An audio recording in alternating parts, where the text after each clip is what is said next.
Okay.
Wow.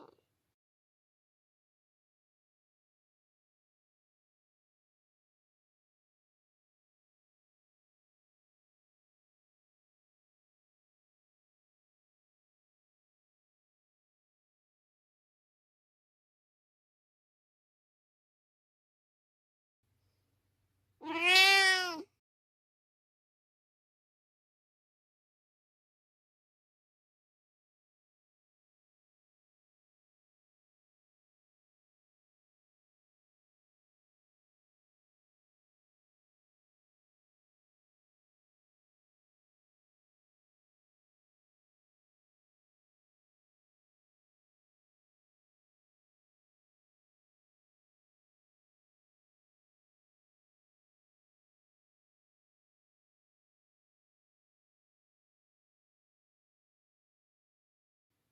Wow. Wow.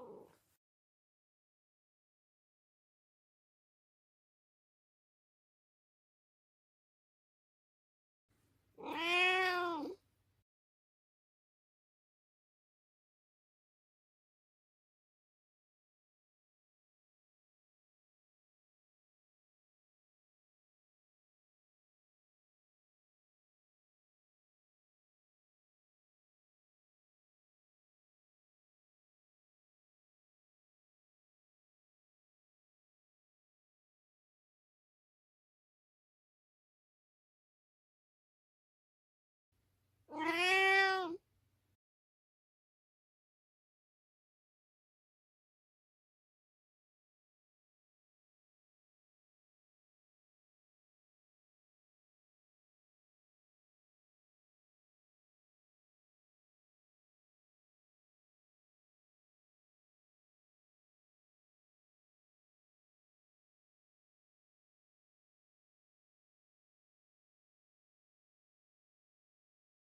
Do do do, theme song. Do do do, I'm broke so this is my theme song.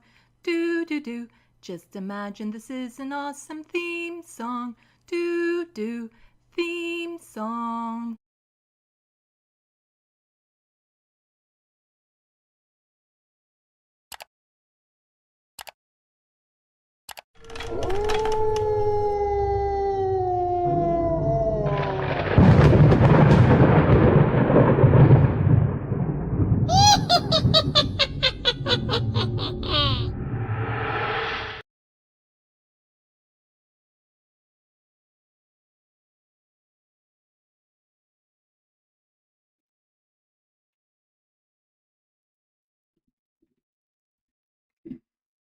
Hello, welcome to Left of the Box. Bonjour, bienvenue. I'm Sandy. I was thinking of maybe doing a costume for this, but having to dress up as a YouTuber every time I put on a video, it's a bit much. So this time I thought to myself, why don't I just do a video in my natural state?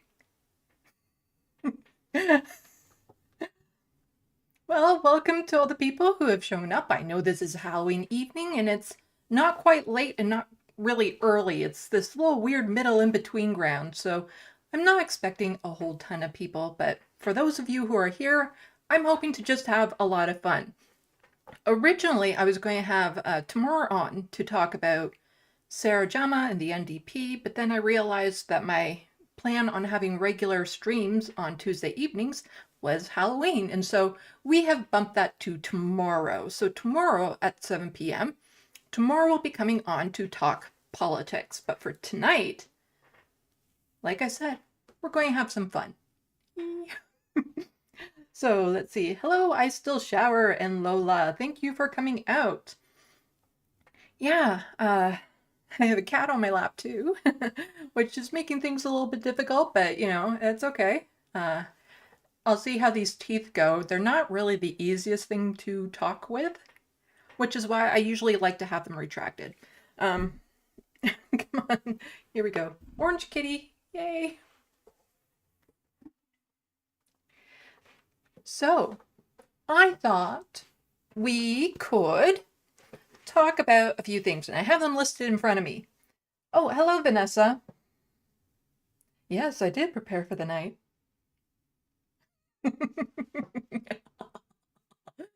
Sorry. If you're impressed with everything that I'm doing for this, just go to my Amazon wish list, and on it I've added a lot of candy for my trick-or-treating for everyone. So if you really appreciate everything I put into this, if you can, purchase something off my wish list. Also, this is monetized, so super chats are available. And I'm just saying, if I get a super chat, it might start getting hot in here, and I might have this need to maybe remove a clasp or two just to let some air in, just saying. What kind of live stream do you want this to be? Anyway, so Lola, you look like Naja from What We Do in the Shadows. I haven't actually seen that one. Okay. So before we get into talk of horror movies, let's just talk about other scary horror things. Again, not politic related.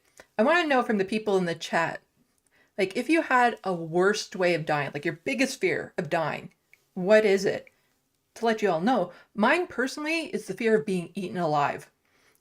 Ever since I was a child, that has struck fear in me unlike anything else. I'd much rather drown or burn to death or be hung.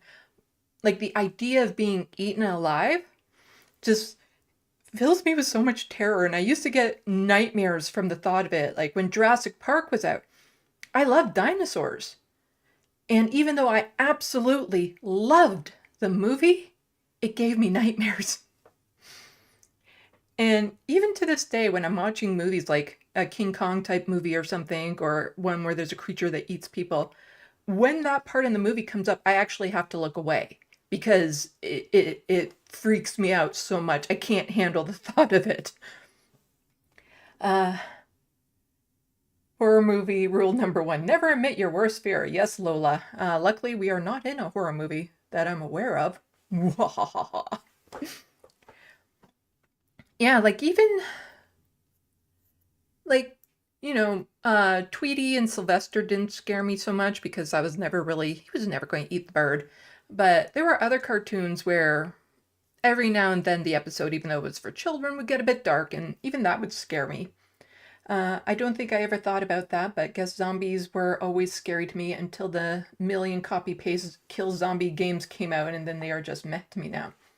Yeah, so when we get into the horror movie aspect of this live stream, one of the horror movie genres that I love are zombies because of that inert fear I have of being eaten alive. Because it's just a fun, unrealistic way of engaging with that fear.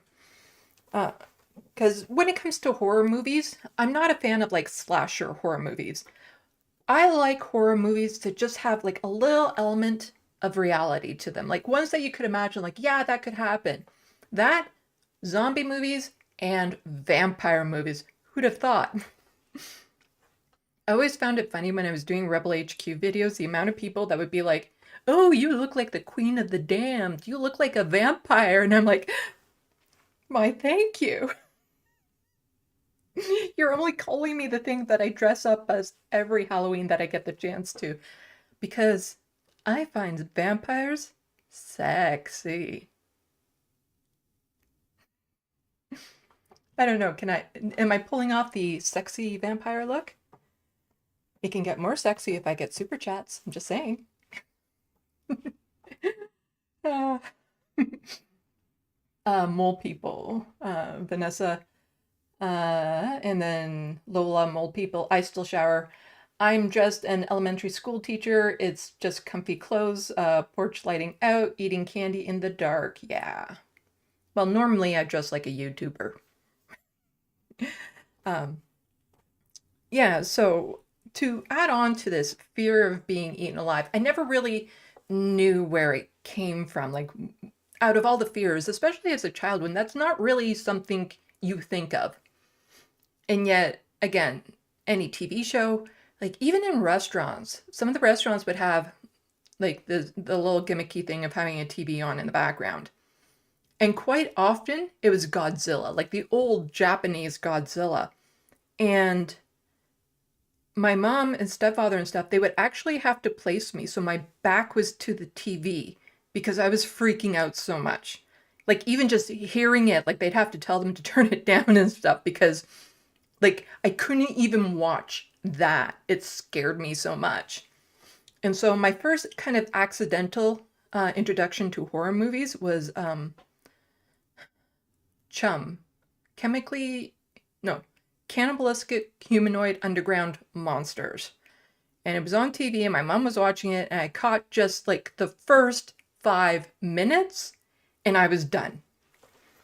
But the problem is that my parents' bedroom at that time was in the basement. So when I had nightmares, the thought of going into the basement where these cannibalistic humanoid monsters are just, I was so conflicted onto how to deal with these nightmares I was getting from it.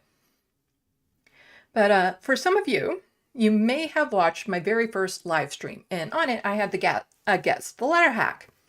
And in that, I was talking about some of my faiths, some of my personal beliefs when it comes to like religion and that sort of thing. And I tie it into my dreams because there are dreams that I have of like, let's say this world, and those are just dreams where you're just processing the information, like your standard dreams. But a lot of dreams that I have are of other places, other worlds, and I have like the sense of self in them is so strong, but it's different than who I am now because I have a past, I have relationships, I have a job, like all of this stuff. I know where I'm going, I know the area, even though they're not of Earth. And, so to me, what this is indicating is that they're past lives and that they are actually more along the lines of memories. And most often when I have these, like everything you see in them is capable, like it's possible to happen on Earth, but the architecture, the culture, all that sort of stuff just developed in a very different way. And I'd say almost all of the time when I have these dreams, I see myself as human, as what I look like now. And I think that's just a way of my brain communicating these kind of memories to me in a way that I will understand them. So it's very, very rare when I will have a dream where it's not of people. Let's just go back to the chat before I finish this very intriguing dream that I have. Fairy Element, hello. You think I'm pulling off the sexy vampire look like a pro? Why, thank you.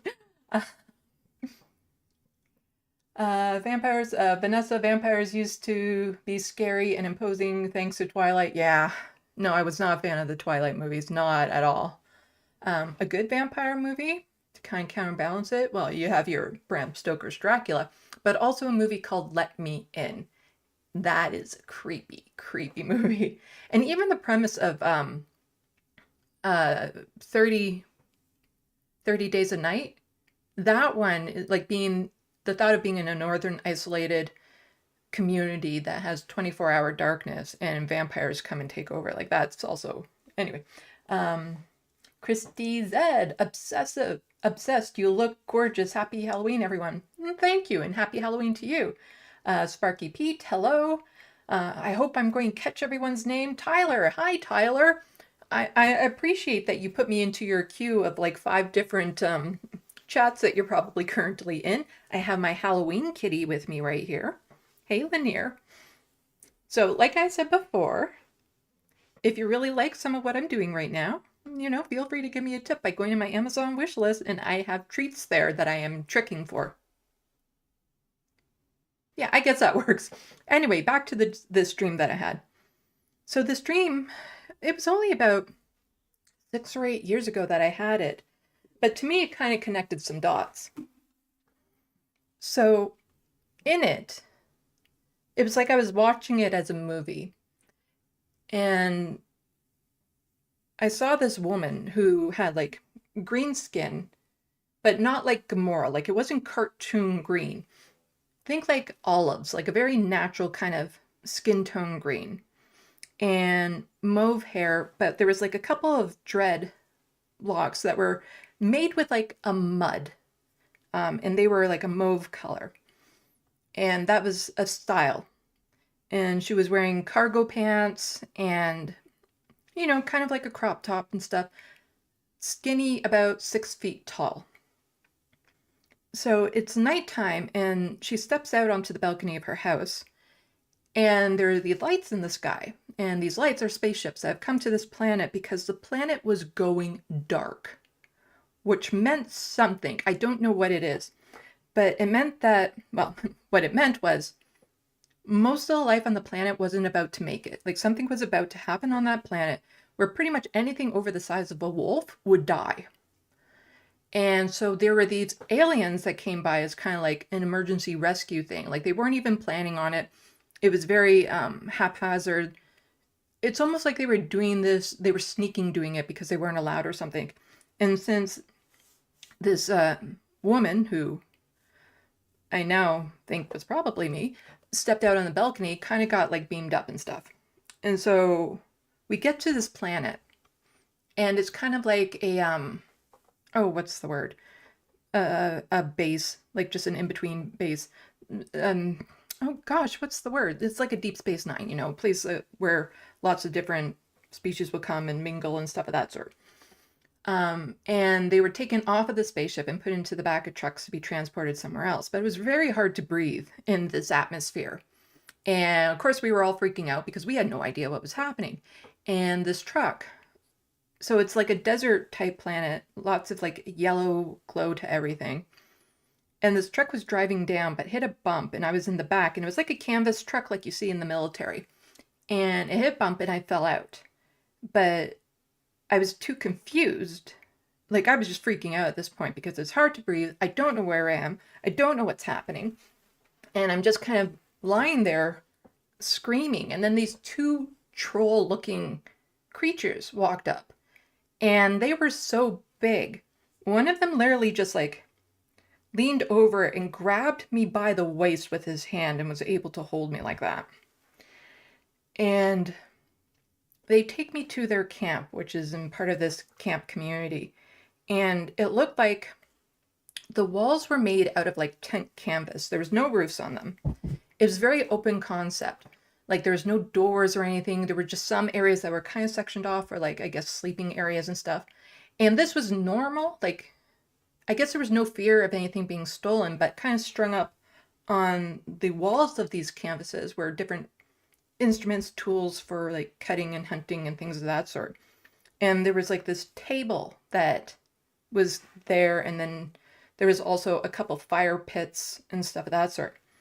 And so this creature, this troll looking thing, just puts me down on the table and rips one arm just completely off. And of course, at this point, my mind's breaking, and I'm like standing outside of this body looking at this, like screaming at them to stop and stuff, but nothing was happening.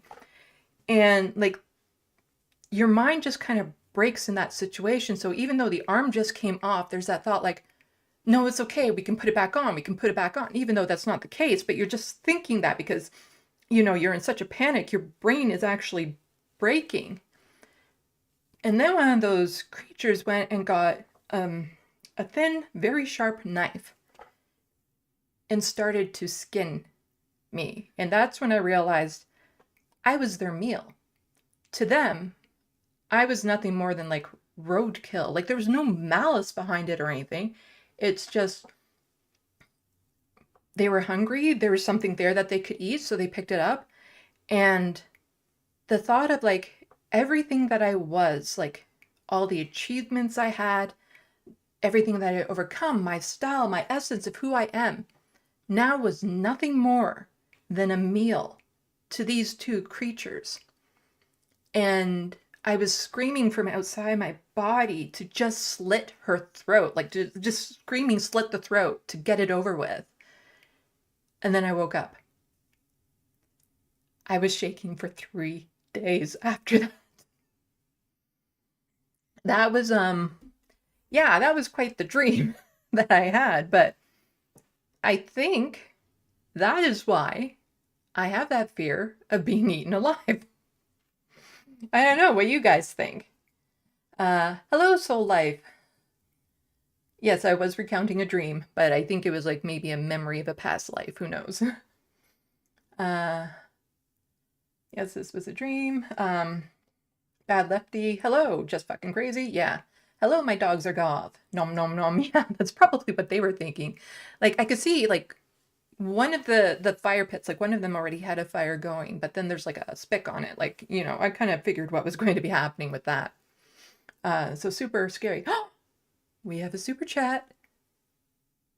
You know, it's starting to get warm in here. I might, you know, thank you, Dark Earth, for that chat. It's starting to get, you know, I'm feeling warm. Whew. If I get like another super chat, I might have to like take a clasp off to cool down a bit. So what do you guys think of that dream? Environmental Coffee House. Hello, good evening. You're also in costume, and I'm dressing as a Republican. Oh. That's horrible. There's so many options though to play with. um,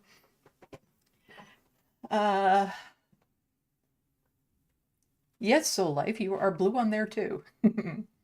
I just popped onto the Surfs live stream. I normally miss them all. I don't know if they actually stream on YouTube regularly. I just popped on and realized I'm a mod there, which kind of blew my mind because I have a hard time, like I don't imagine that they often, like, I often see myself as being invisible to a lot of the other bigger channels. BKK, hello. So yes, that was the dream that I had. Where I think it was a memory of like far off places. And now some people might say, well, maybe you were influenced by like the look of Gamora or something like this. But the thing is, I had this dream, I think, before Guardians came out. And I'm not a huge fan of, like, I wasn't a huge fan of comic books, so I had no idea who this character is. But like the easy explanation is that other people have lived in other worlds too, like they've had past lives. And sometimes that can influence their creativity. So it's not that uncommon that you're going to have different people imagine the same types of worlds and places and things because in another life, possibly that's where they were from. Also, you know, it's just being creative. You're eventually going to, with some things, cross paths. Let's see. It's new. Twitch just started to allow multi. Oh, okay. So live, saying that they're just new because I'm not usually on Twitch. So yeah, YouTube is where I'm at. Like right now. Don't forget to like and share the stream. But yeah, it's getting that $5 made me really hot. You know, just I might have to loosen this up a bit. I don't know. It's pretty tight. Cat BK, Sandy looks fantastic. Why, thank you. I do my makeup myself for my regular YouTube streams to make myself look like a YouTuber. This is me in my natural state. Yeah, funny thing is that I did have to lighten my face, but this skin, yeah, that's pale. Okay, so I told my story of my dream. So in the chat, I want to know from other people, what is your biggest fear of dying? Like, what is the worst way for you to die? What would that be? And while I'm waiting for that, I'm going to do a bit of a trick. A little trick that everyone can follow along with. So this is, it's just a fun little trick. It requires math though. So you're going to have to do some math. And I want you to think of a number. Now remember, you're going to be doing math with this number. So make it a number that you can comfortably do math with. So take a moment and just think of a number. Don't type it out or anything. Just think of that number. Okay, you all got it? Now I want you to multiply that number by 2. Okay, you got that? You've multiplied your number by 2. Now add 6. Add 6 to that number. Just imagining how long it takes people to do math, I don't know. Now divide that number by 2. Just take a moment, divide that number by 2. You there? You got there? You've all divided that number by 2 that you have in your head? Again, don't be sharing this in the chat. So you've divided that number by 2. Now, subtract, it's hard with these, subtract the original amount the original number that you had. So from that number that you've just divided by 2, subtract the original number you had. Take a moment, do some math. It's hard, you know. I was like, oh my God, I'm making you work, but this is a trick. So just take a moment and you've subtracted that number by the original number you had.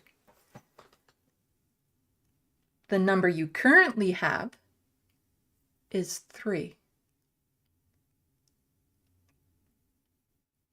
In the chat, let me know if I was right. For those of you who played along anyway.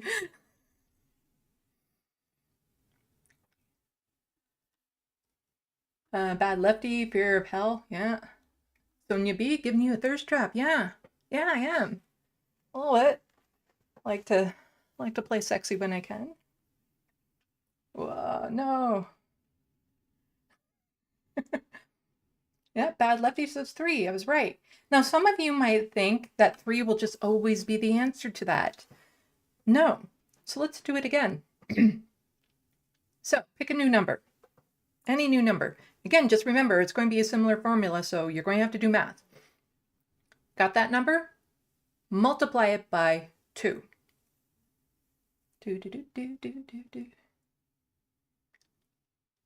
Now I want you to add 20 to that number. Add 20 to that number.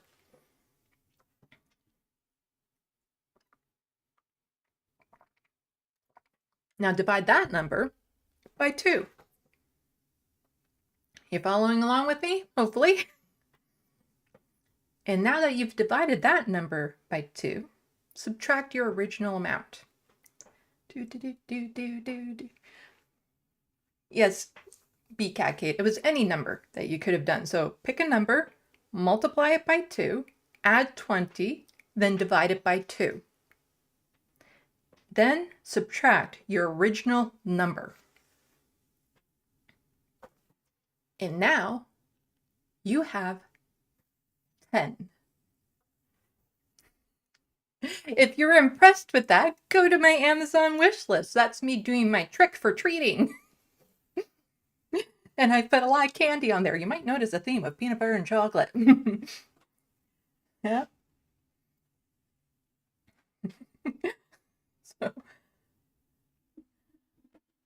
So let's see. Did people answer my question about their worst ways of dying? Let's see. You can always, so anyone can go back and do that little math trick and pick any number you want. And the answers will actually still be the same. You can go back and just follow that same pattern. The answers will be the same. So my dogs are goth, being buried alive. Yeah, that's a common one. I don't know of anyone else whose like ultimate fear of dying is being eaten alive. I think like it is just me. I don't know.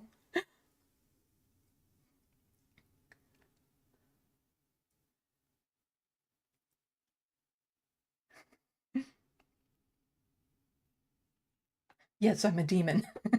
Sonia B. Vanessa, I hate to say it, if you have 14, you need to redo your math.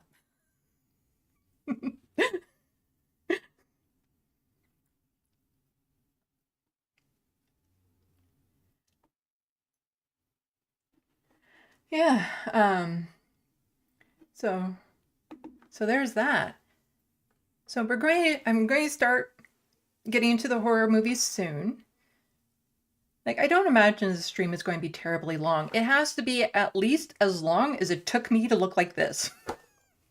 It must be that long.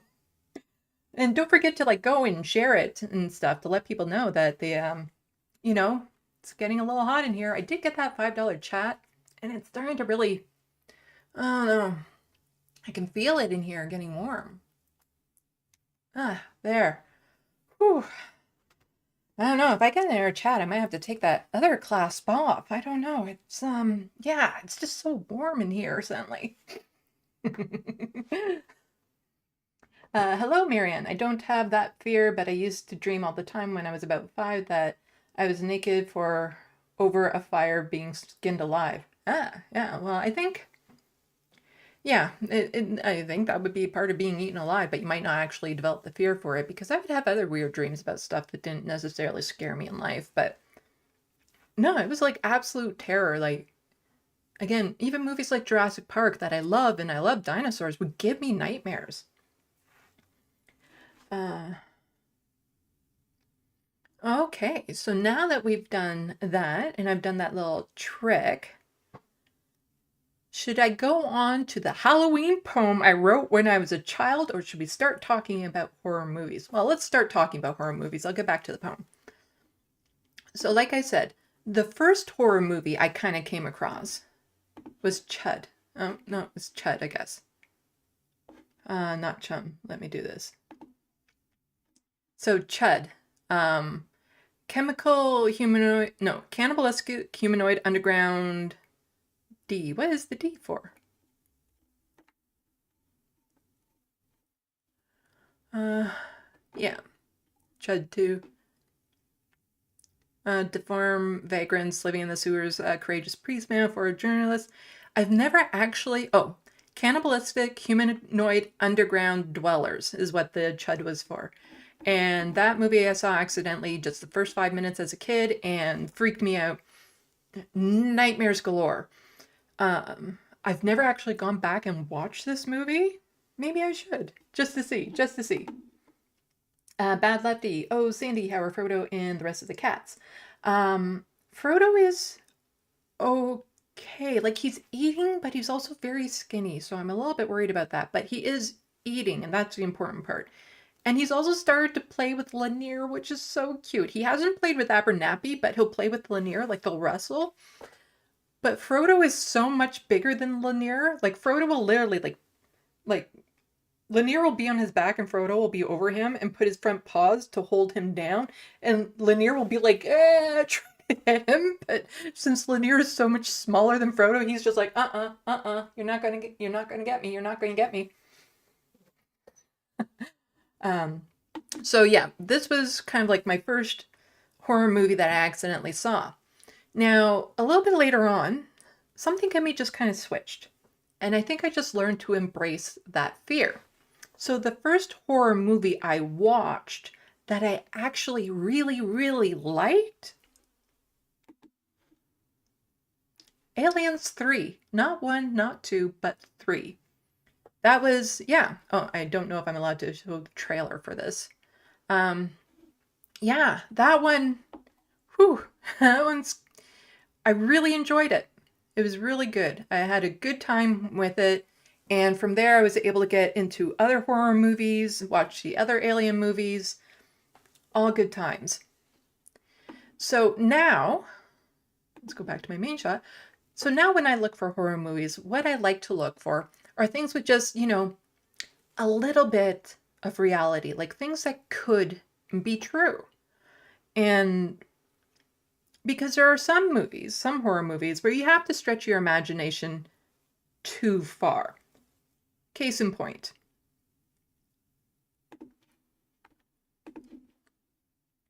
A Quiet Place. I'm not going to try to give spoilers for this, but, I'm going to talk a little bit about this movie. So sorry if you haven't seen it yet, but I'm just going to be talking about the premise, not the main point details. So, in A Quiet Place, I had a hard time actually enjoying the movie, even though I love the idea of it, because it was just too unrealistic. I don't know. Like, yeah, sure, aliens coming down, unrealistic to begin with. But the main premise is that they have like this supersonic hearing, can hear you do anything, and you have to stay super, super quiet, like even footsteps, creaking floorboards, all too loud, and they will come and suddenly kill you, and that's the end of that. One of the main characters is a girl who is deaf. And I don't understand because as far as I would figure out, she'd be one of the first people to go because she can't tell when she's making a noise. So since she would never know if, her footstep is starting to get loud or anything of that sort, she'd probably be one of the first people to go. And then the other thing that just kind of got me with this is like, you see them, I think it's like over a year after they first landed or something, and you see the family. So are you telling me in all of that time, no one had a cold? Like coughing or sneezing? Nobody snores. Like nobody in this world snores or talks in their sleep. That doesn't happen. The idea that, they're eating a lot of soft food and stuff. And so like, oh, beans are soft food. I could just imagine sitting around the dinner table and you're quietly eating your beans and all of a sudden it's like,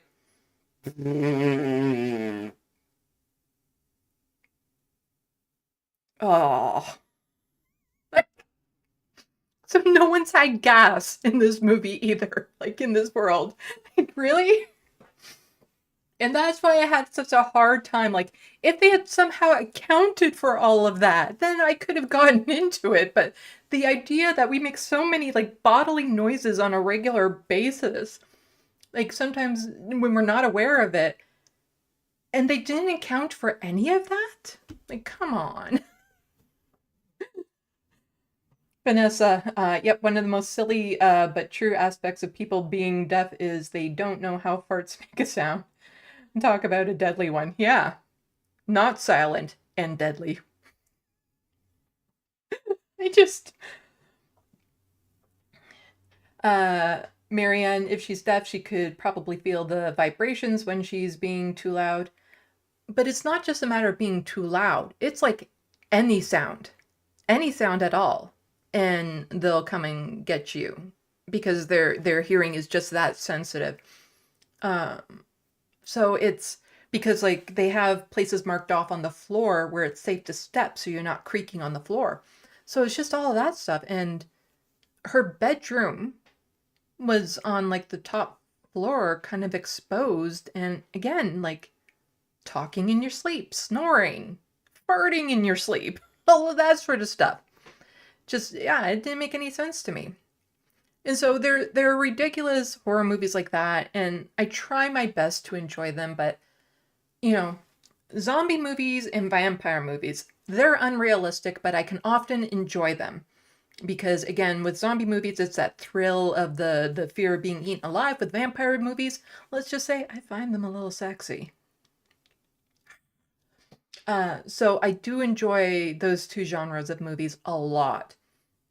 But for a horror movie to like really scare me, it has to get like psychological or like have an element of reality to it. So two good examples of this. I don't know if I'm allowed to be showing the IDMB pages. I can imagine. I don't see why not. So for me, one of the scariest movies is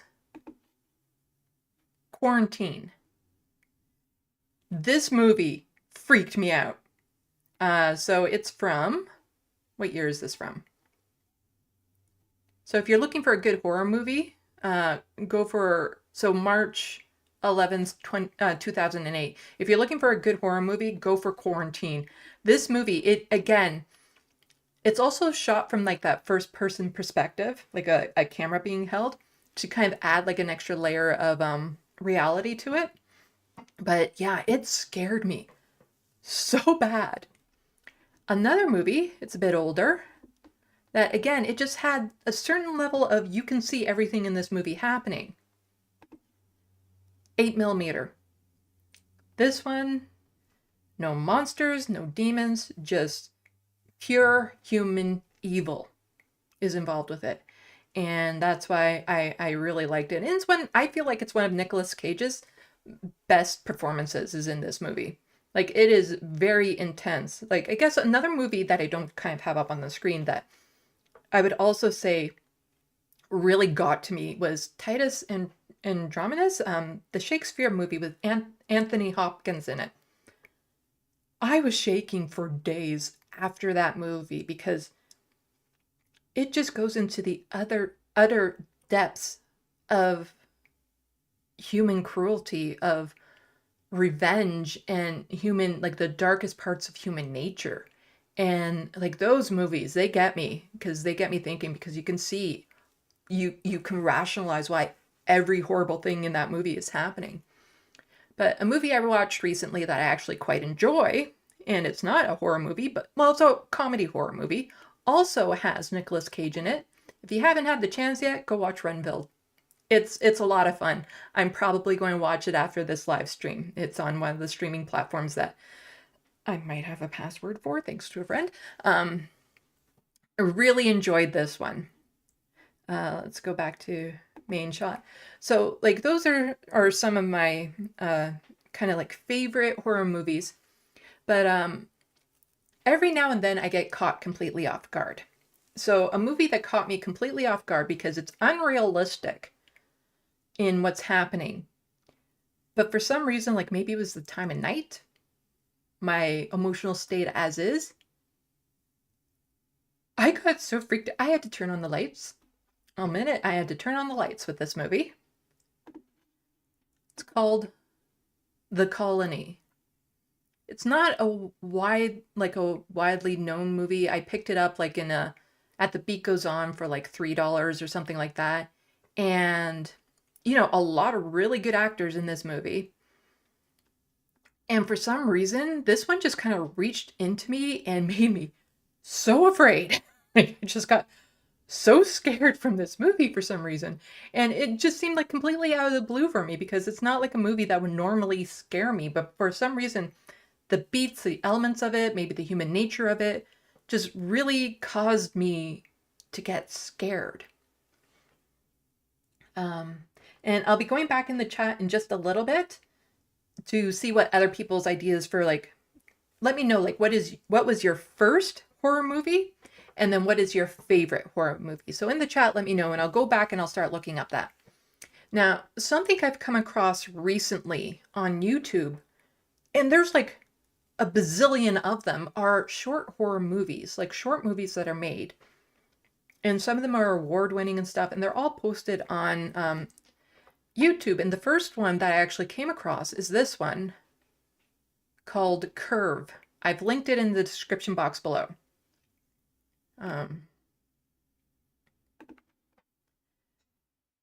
Unfortunately, when I first watched this movie, like I can't stream it because, I don't want to stream somebody else's YouTube content without their permission. We're going to get to that in a moment.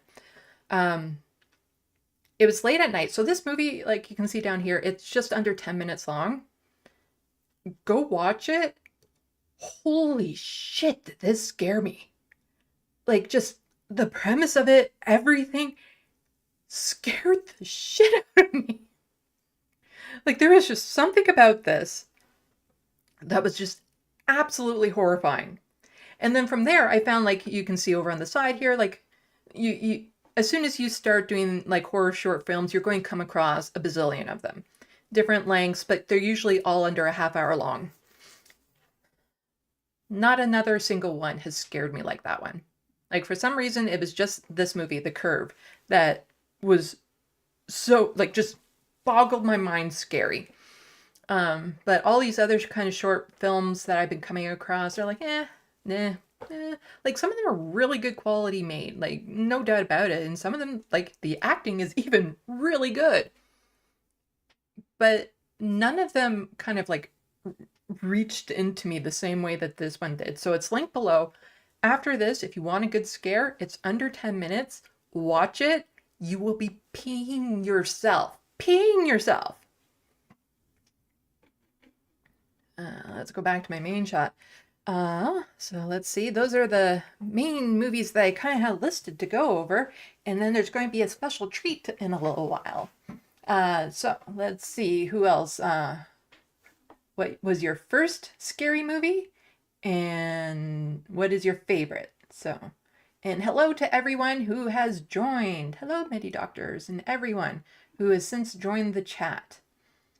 Let's see if I can see your first horror movie and your current favorite horror movie. Like, I don't know, there's just something about horror movies that, again, I'm not into the slasher movies because it's just, they're too programmed. Like, here's a beat to hit, here's a beat to hit, all that sort of stuff. Big scary guy coming after you, jump scare, that sort of thing.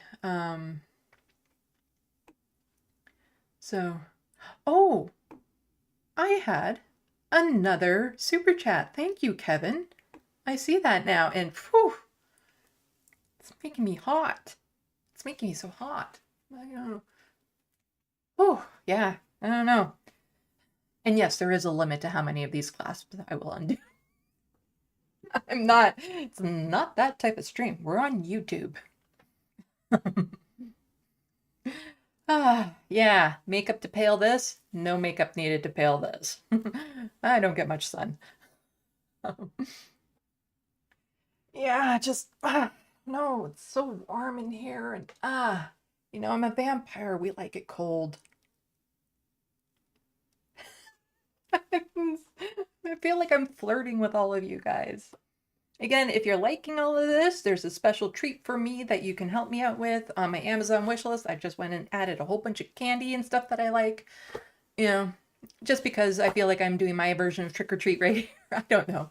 Only if you can, of course. Like, I know most people, times are tough, and it's not like I need it or anything. I do enjoy it. There's other things on my wish list that can help with like my studio and my cats, my artwork. But, some of the candy, it's super cheap. So it's a way to just, it's like a tip, I guess. But don't feel obligated, of course. You also have the option, if you can, and again, only if you can, become a patron. Link is in the description box. And I always say, like, only if you can, because I understand. I live with less. I try to help out, like when I see certain GoFundMes or people asking for money. If I have money at that time to spare, I try my best to give a little when I have a little. but I wish I could do a lot more, and I wish I could support my favorite content creators a lot more. Unfortunately, it's just the way we are. Okay, so let's see. Bird Box, Christy Zed. Oh, it looks like you're replying to someone. Soul Life. Oh, you were asking about that movie in the blindfold, Bird Box. Yeah, I heard a lot of like really silly people after that thought that, oh, I'm going to try this out and I'm going to wear a blindfold and walk around outside and see how long you can last before you fall off a freaking cliff. Like, don't try these things at home. I don't understand why people like, yes, because I'm aware of it. I think most people can probably train themselves to do it a bit. That if you can practice around your home. So you close your eyes, you blindfold yourself, and you make clicking sounds with your mouth, like that sort of thing. And it's kind of like an echo, like there is a sense, like it sounds different when you're right in front of a wall versus an open room. So it can give you some sense of your surroundings, but not detailed enough. Like if there's just like a small branch in front of you or something, you're not going to necessarily sense it, that sort of thing. So, you can try it around your own place, if you like. Brenda, one of my favorite horror movies is Don't Be Afraid of the Dark, 1973. I don't know that one. I'll have to go check it out.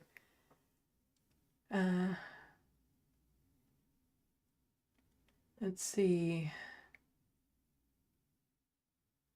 Asking, my dogs are goth, asking me, am I a Laurel K. Hamilton fan? You strike me as someone who likes her books. I love Anita Blake.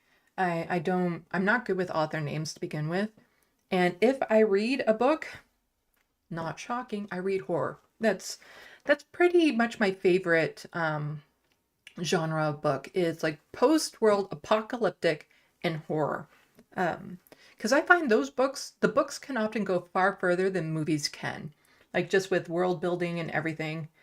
Dark Earth, I saw 8mm in theaters. It was crazy. Yeah. There's just something about that movie that is just everything in that movie not only is possible, but most likely has happened. Not most likely, we know it's happened. The premise is snuff films. So Brenda Sisters 1972 is a good one.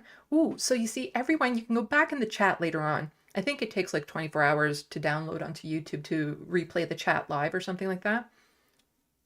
We're going to have an amazing list of movies to watch.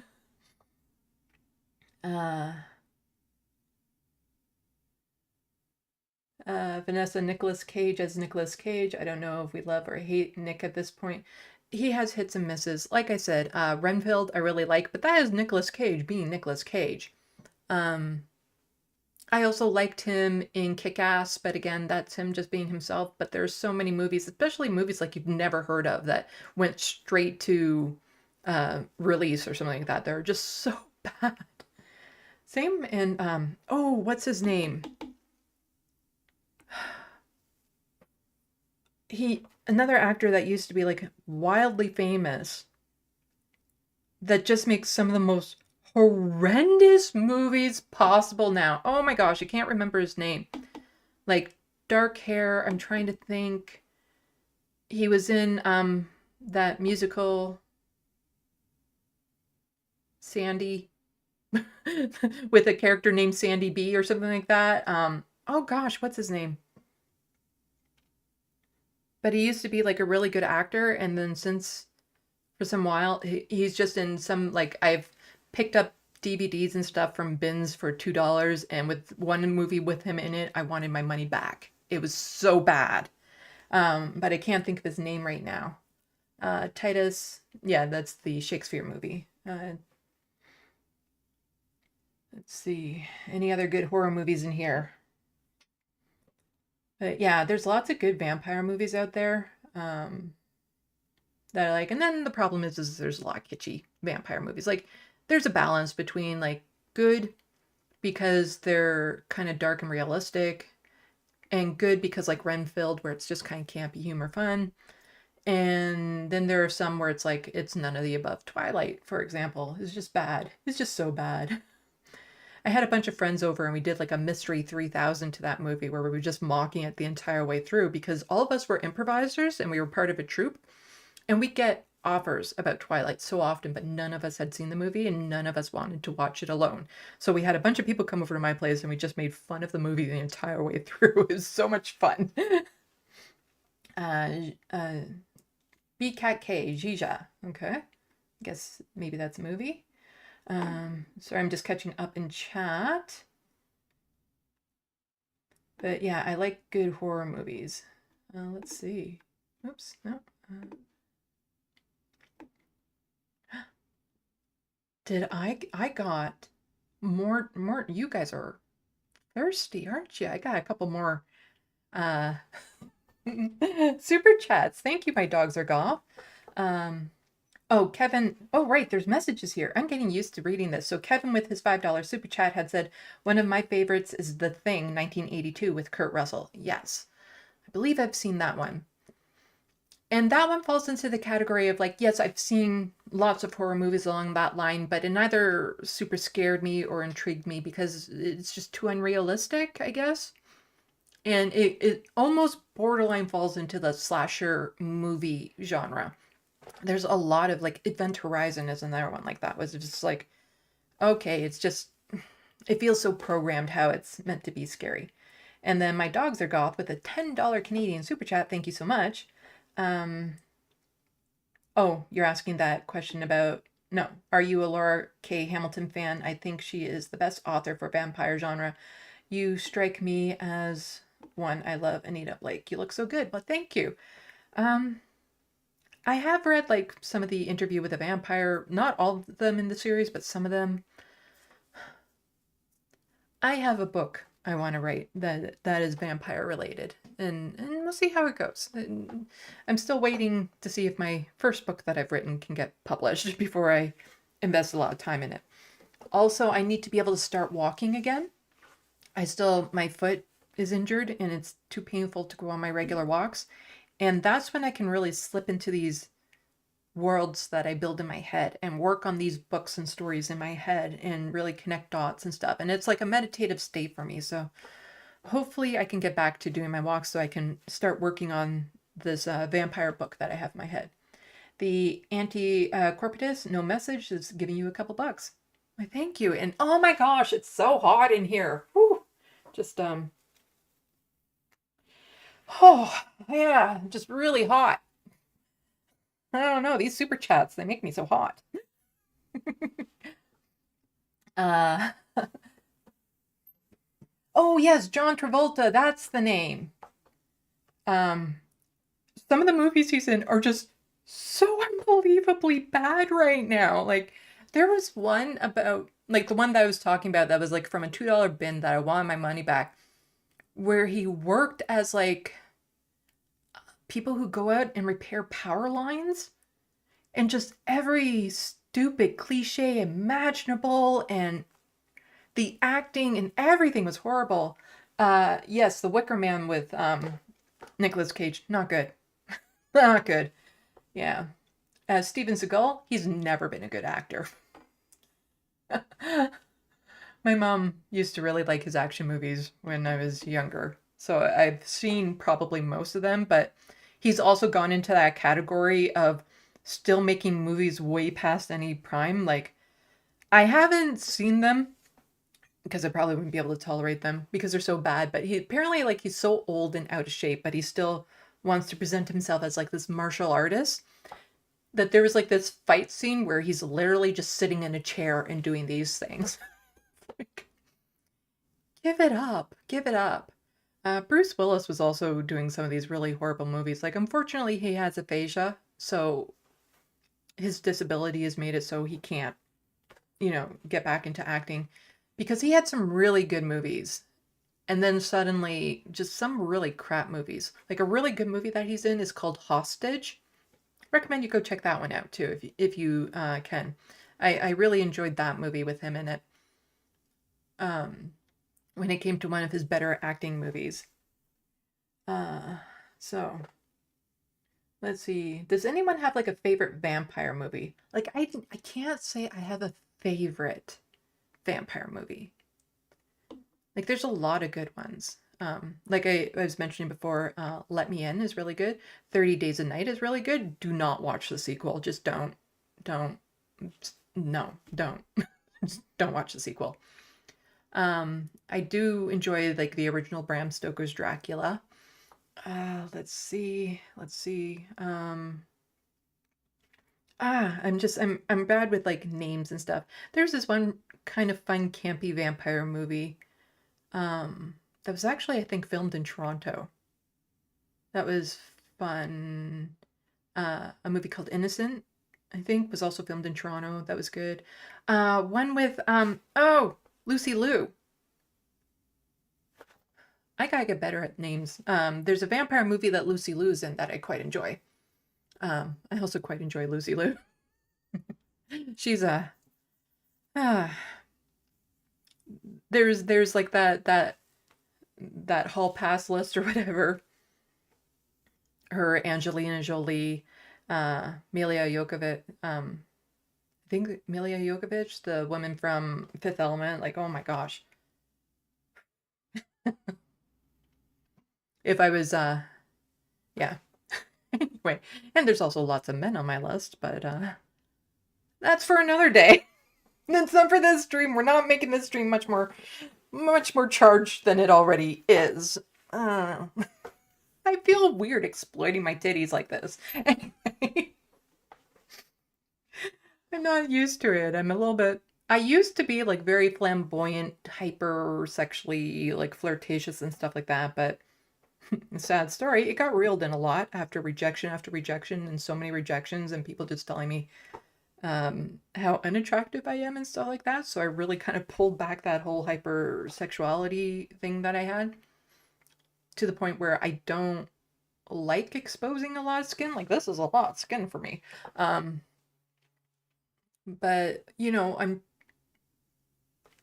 I want to feel sexy. I want to feel sexy again. It's been a while since I felt that. Let's see, any other. I'm checking chat. Blade 3. Oh, all the Blade movies are good. Like I think it's like one. If I had to put them in that order, I don't know what order I would put them in, but I really love like the first Blade movie, the music and everything in that, because I like EDM music, so there's one song in particular from the first Blade movie that I just every time I hear it I dance. I really like that one. Yeah, Lucy is kick-ass, yeah. Part of me is tempted to just run over to like my DVD collection to go find the name of. Oh, actually, I can probably just Google it. Lucy Liu.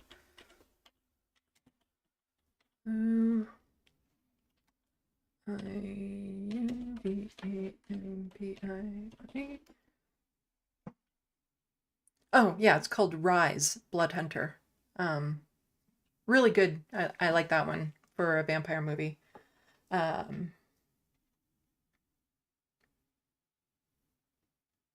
Too late, Sandy. What's too late? I don't know.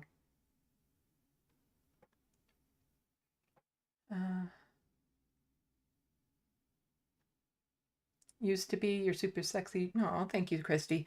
Yeah, I have a hard time feeling it, I guess, because I've been single for so freaking long. So I have a special treat on stream that we're going to be able to do together. I never know if I'm friends with people or not. I'd like to think of him as a friend. He's been on my channel before. Aamon Hawk.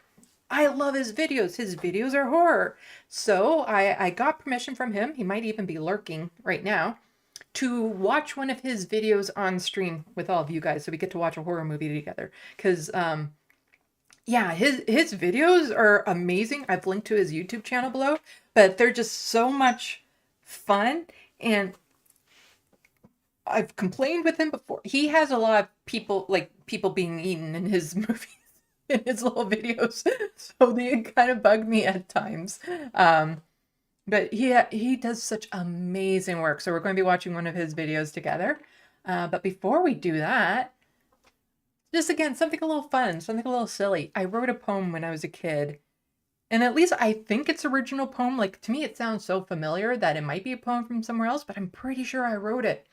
I think it's just the beat of it is so familiar because it's a very standard poem beat for kids. Let me see if I can remember it. On Halloween night, you must beware, for ghosts and goblins will be there. Kids will be in costume saying trick or treat, so people can fill their bags with sweets. Witches there, skeletons there, kids in costumes everywhere. You hear a cackle in the sky, you look up with such surprise.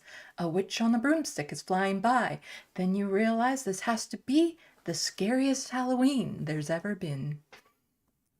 I know, it's kind of silly, but I think I was a kid when I wrote it. Like, it is what it is. On Halloween night, you must beware, for ghosts and goblins will be there. Yeah. Copyright, if it's not already a written piece, I own it, just to let you know. Just a cute little poem.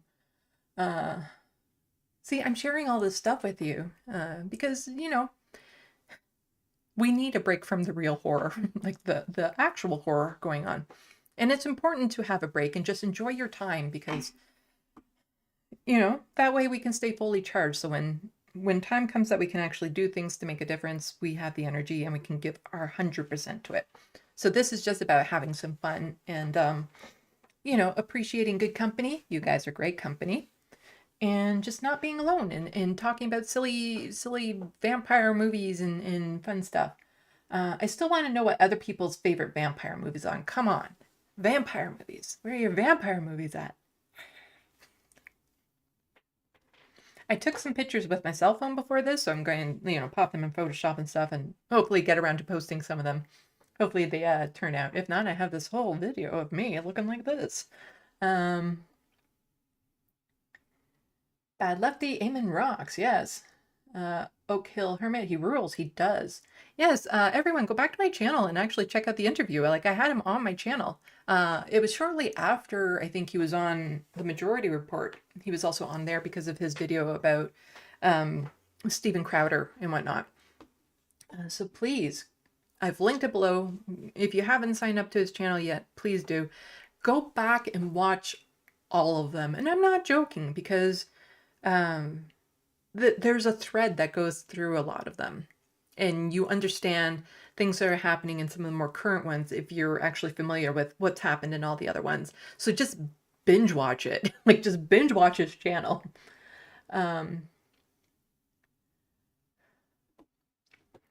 Let's see. The Baker Dozen's Cat is amazing. Is that a movie? Never heard of it.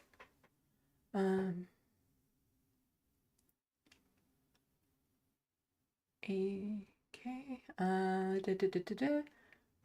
I like people in chat telling other people they're cool. Keep it up. We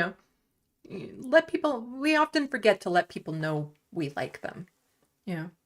It's always good to just, because people have no problem going out of their way to state something that they don't like about a person or things of that sort. So it's nice to just go out of your way and say something you actually like out of the blue. Say, you know what, I really like this thing about you. It can really help people's day, just to be a little less worried. I'm not seeing anything about my poem. I might have missed it. I don't know. Is it that bad?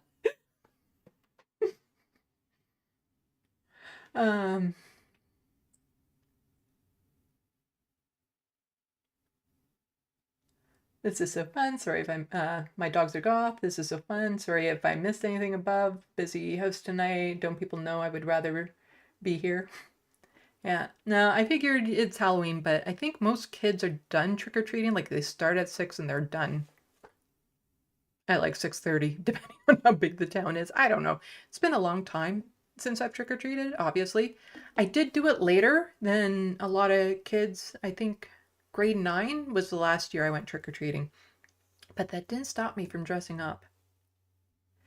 Oh, right. I was thinking of maybe showing you guys some other Halloween costumes I've dressed up as. Um, I should be able to do that. Uh, let's see. Actually, yeah. Pictures. Oh, no.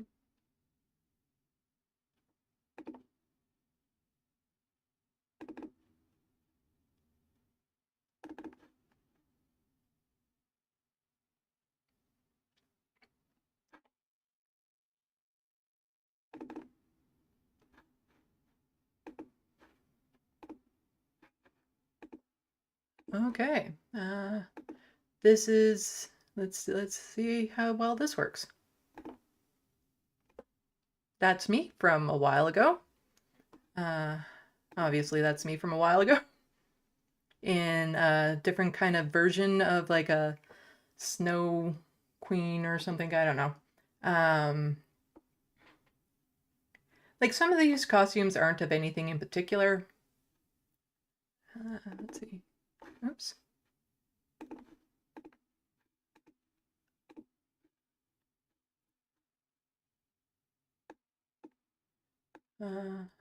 Yeah. I like the cold, so this is not a problem for me to dress up like that in the winter.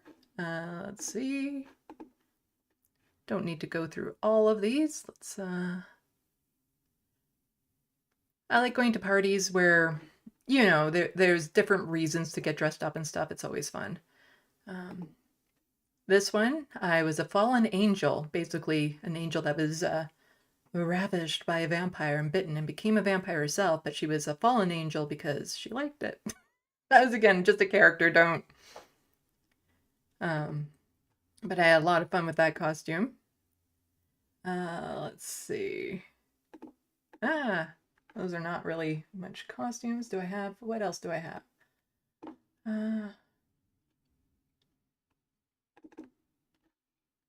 There I am, Flapper Girl. Well, I do dinner theater too, so a lot of these costumes have come in handy. You know? Let's see. Here is another vampire look.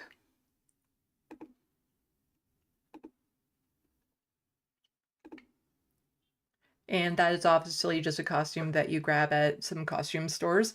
This one is not a standard costume store. Like it was a store that was selling like steampunk type outfits, this shirt that I have on now.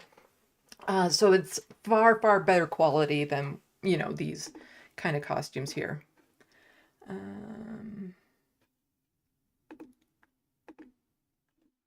Let's see. I was a pirate. Oops. There we go. Nope, not that one. This one. See? I was a pirate. Oh, silly fun. That was all makeup. It's a sunburn. Then I have, this was for dinner theater. Playing a mouse. It was a Christmas, like the Nutcracker theme. So I was playing a mouse. I do theater, so I like getting dressed up as much as possible. Let's see, were there any others on here that I feel like sharing? There's others, but not in this file. Anyway.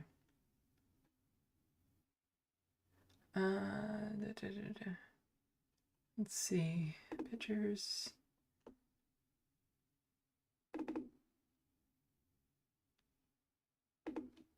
Do I have any others?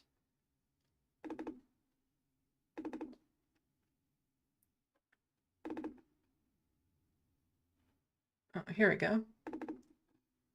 The theme to this party was underpants.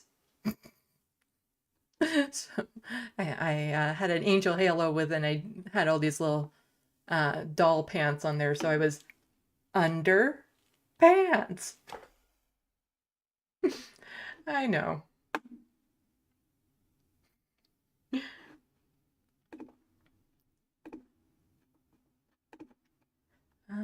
Let's see. I don't know. There's one that I'm tempted to show you guys, but you have to say shh. For those of you who know, you know.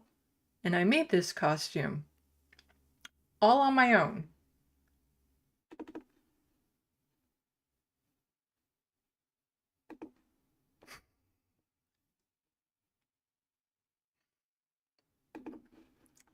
This is the only way I was ever going to show up at a party as a sub.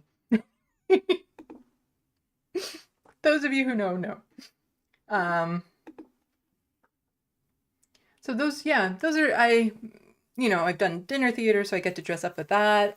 The Royal Medieval Fair, so I've got to dress up like that. Local Little Theater, so quite often, it's not like they have a budget for costumes and stuff, so it's usually on a lot of the actors and stuff to beg, borrow, and steal type thing in order to get set pieces and costume pieces. So whenever I'm out and about, over the years, I have like a costume closet where it's just stuff full of like different hats and costumes and stuff, because you just never know when you're going to need it. And it's actually been quite handy for some of the videos that I've done, because sometimes I've dressed up in kind of like a costume for my videos.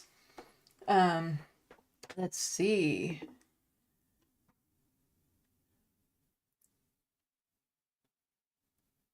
Vampire TV show Being Human from 2008 to 2013. Brenda Knoll. Haven't seen that because it's from the UK. There was one from the UK I liked that had like a werewolf, a vampire, and a ghost in it. I forget what it's called. Oh, let's go back to the main shot for this. Yeah, that was a lot of... I only watched the first season, and then I don't know if I lost the service that I was on or something of that sort. We'll see.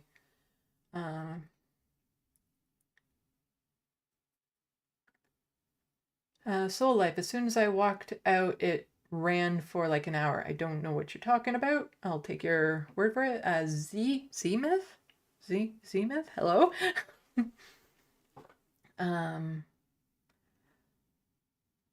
Misfits was also a great British TV series, Brenda. Yeah, okay.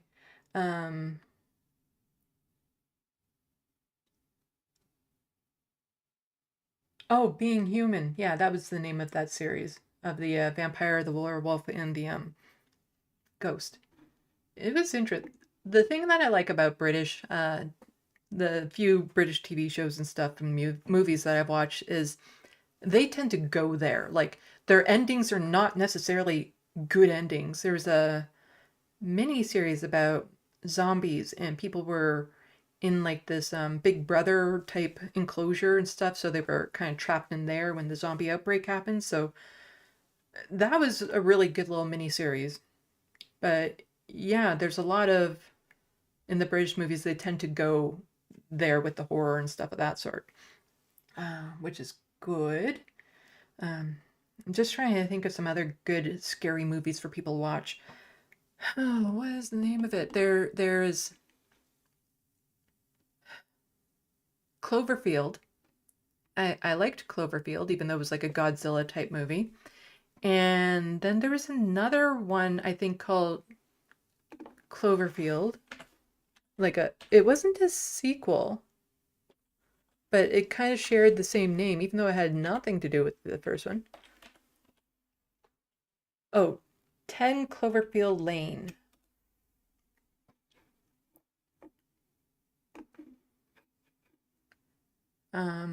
No, not that one. I want 10 Cloverfield Lane. Where's the IDB? Yeah, 10 Cloverfield Lane is pretty good. I'm not seeing their IDMB page, so you just have to take my word for it. But I also like Cloverfield. Oh, it's supposed to be a franchise, I guess, according to that. I'm trying to think of like... Yeah, let's see.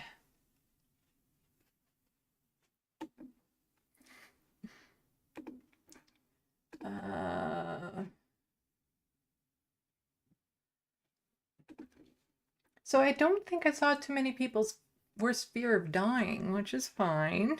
That was at the beginning of the video. Please, if you haven't seen the whole thing, go back and watch. We talked about like the worst ways to die and stuff like that.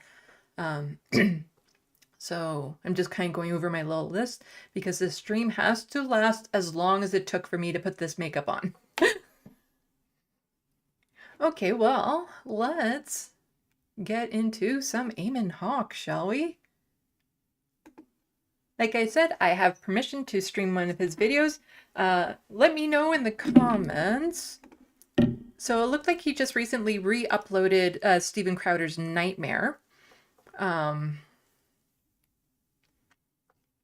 Let's see, which one do we want to watch? They're so good. Trying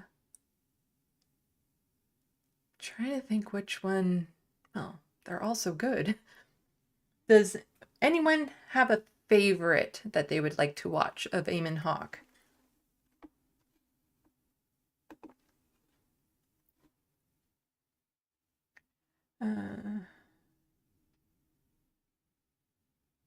Zemeth, yes, we were talking about at the beginning of the stream, like your worst fear, like if you had to die one way, like what is the worst fear? And for me, it's being eaten alive, which is why Aamon Hawk bugs me so much, because in a lot of his videos, people are eaten alive.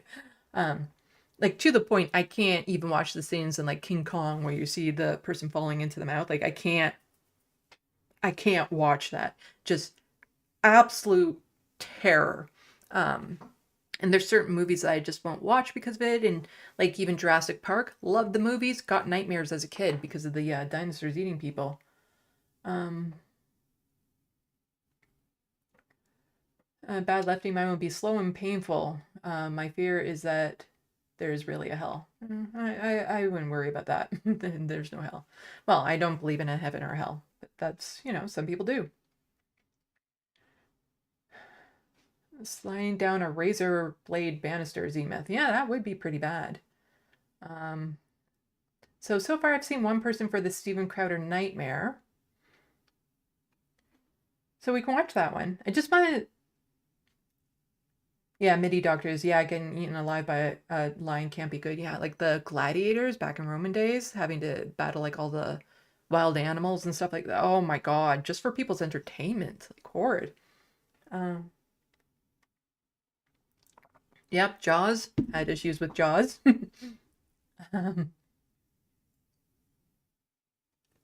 Marianne, my fear is watching... Okay, that's... Watching your kid die and not being able to do anything about that. Yeah, that would be horrible.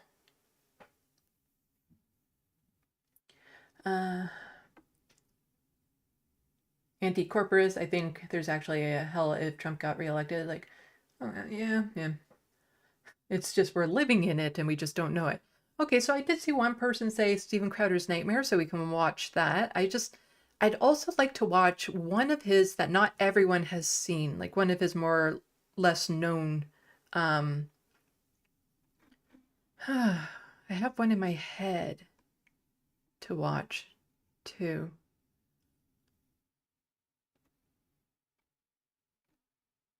So yeah, since he's just re-uploaded it, let's give this a watch.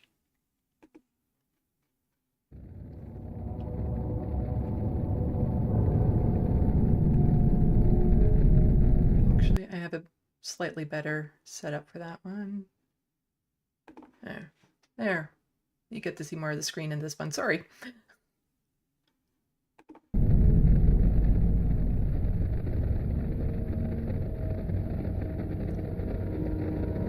Okay. Right. All right, let me check this. Okay. All right, I'll give you a countdown and then I'll 3, 2. All right, okay, I'm really glad to have my next guest on the show, and I've always said this, I always respect people who enter into the arena. And, you know, we've had a lot of debates on this show, which is different from like a Change My Mind where we sit down and have conversations. But I do appreciate the guy making the time because a lot of people haven't. You know him, some of you like him, some of you don't. Same can be said for me. Ethan Klein from H3H3. Ethan, thanks, man, for making the time. You're very welcome, and I just want to say, I know you called me, you said that I would be a layup. I think I used something like that. Yeah. I think you're right, because I don't think I'm a very good debater. I think you know that. So I didn't want to make it too easy for you. Oh, okay. So I've prepared. Okay. Yes. All right. So what we So were going to Dan, talk whenever about you're ready. is the initial quote that happened. I think he's looking off there. The initial quote that kind of was turned into a little bit of a meme, which wasn't intentional, and was you saying you don't even have to think about it regarding the CDC. And I disagree with that. I think people should think about it. I believe. And we'd talked about this through Playful Ribbing and an aggregation of medical authorities There are and a ton scientific of Easter voices eggs in these videos to make an informed too, and for rational people to decision. look up. It's So where do just you so think good. that I'm wrong on that? Steven, do you know that the Spartans are like practice man love with children? Oh, geez. Okay, so this is what's going to happen. What did I tell you? He was going to do anything he could to avoid. Oh, there he is. Oh no, Sam Cedar. What a fucking nightmare.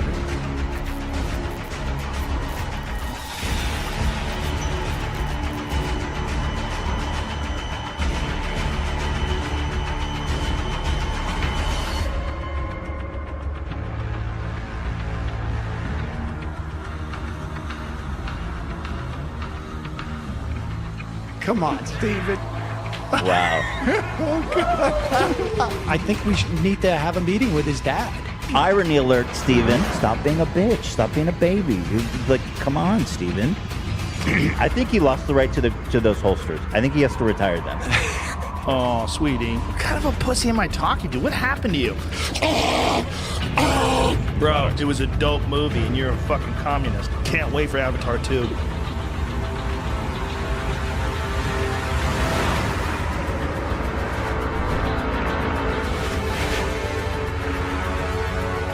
Cold feet again.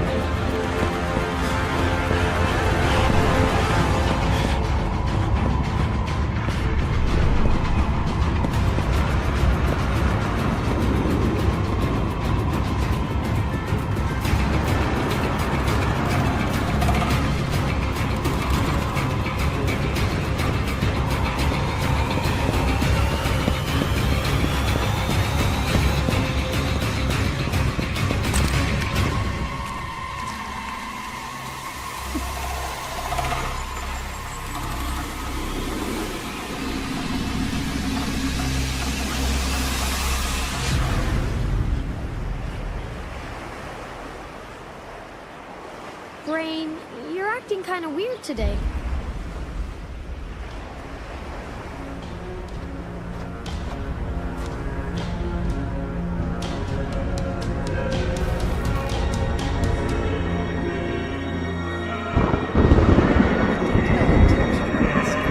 It's just so good.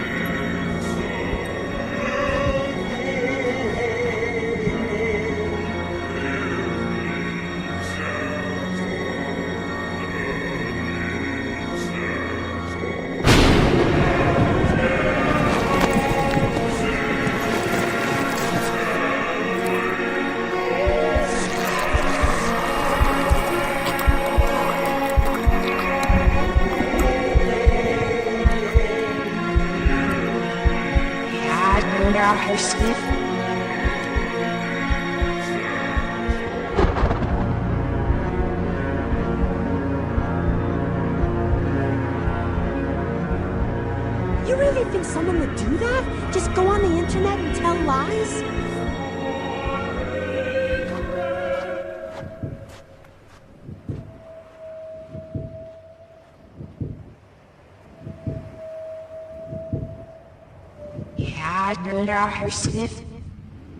That is so freaky. That is. And I say, hey, what a wonderful kind of day. If we can learn to work and play and get along with each other. You got to listen to your heart, listen to the beat, listen to the rhythm, There's just so many like little Easter eggs and everything in there that you guys gotta check out. Definitely go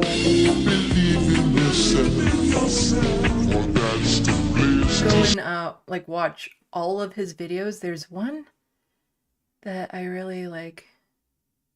I just, if it's too long, I don't necessarily want to get into it too much on the channel. The one with the Amazon warehouse, where is it?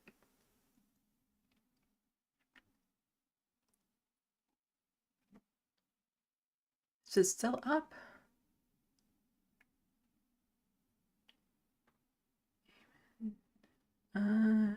Broken cope. I don't know if it's still up. But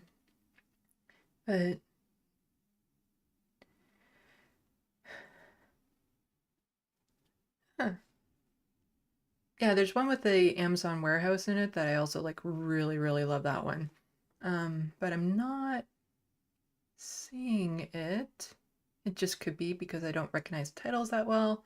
But apparently, like, this one with Sam Cedar was taken down at one point. It's not this one. That one's new. Sorry, I'm looking at this and you guys aren't seeing it.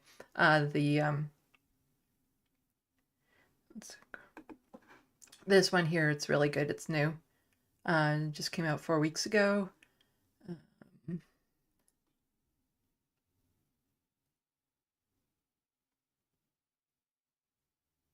Anyway, just go back, watch all of his videos. They're all so good. But let's do What is a Woman? How about that one? It's fun. And then we'll watch this one, and then we'll just chat a little bit more, but I don't have much more on my plate after that for what I was planning with this, but let's go. I mean, think about it. As Christians, we are fighting a war against the devil himself. We are advancing against the darkest forces of the universe, and we're marching with God on our side, and all the while, all around us, on a dimension that's invisible to our mortal eyes, there are angels and demons and supernatural forces, both good and evil, and they're fighting and they're working to defend and destroy us. And this is all happening all around us. The stakes are infinite. Our souls hang in the balance. We're standing on a battlefield right now as we speak. We are soldiers. Some people demand that we, have evidence outside the Bible. And I think that's kind of silly, personally. There's no secular argument against adult incest. Brother and sister want to make love. What's your argument? That they're going to produce mentally retarded offspring? His skin just creeps me out. But let's just say, hypothetically, you got a man who stumbles across a DVD, a laptop that's got a bunch of child porn downloaded on it. Everything about so his he watches videos are amazing. Now, you would probably, even as an atheist, I think you would instinctively say that he's wrong for watching. But why? Creepy. And it's not hurting anybody. No. Just as they'll condemn slavery, even when the slavery benefits most people in society. Actually, what we can say is that we'd all end up worse. All of us today would be in a worse spot if slavery never existed at all across the entire globe. There were undoubtedly many nice slaveholders in the South. I am me, but I wish I were more than me. A dolphin can't do that. But if there is no God, then this is kind of the entire story of mankind. Man desiring to be free from himself, to be more than what he is, more than material. The will of man's heart is towards evil from his youth. If we research to cure doubt, then we're still relying on our own understanding and we're demanding proof. All he needs me to do is just come to the cross, kneel before it, and say, I'm here, Lord. Change me. Although we should always be very careful with that prayer, the change me prayer. He'll do it. He'll do it in ways that you didn't expect. Babies are not kind. Babies are not murderers, not rapists, but they're not kind. They're pure narcissism. Why does all of life exists for them. But the question is not whether a thing hurts someone. The question is, why should I care that I hurt someone? Why shouldn't I hurt someone? Why is God hidden? Why is he hidden from us? I'll admit that I've had moments in prayer sometimes where I say to God, I say, God, if you would just reveal yourself. I mean, can you just reveal yourself? Can you come out of the shadows just for 1 second and just show me your glory in all of its fullness, just for 1 second. That's all I'm asking for, just 1 second. but the vision never comes.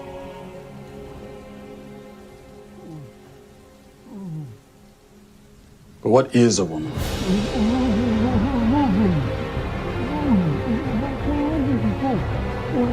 You just really don't want to answer the questions, do you?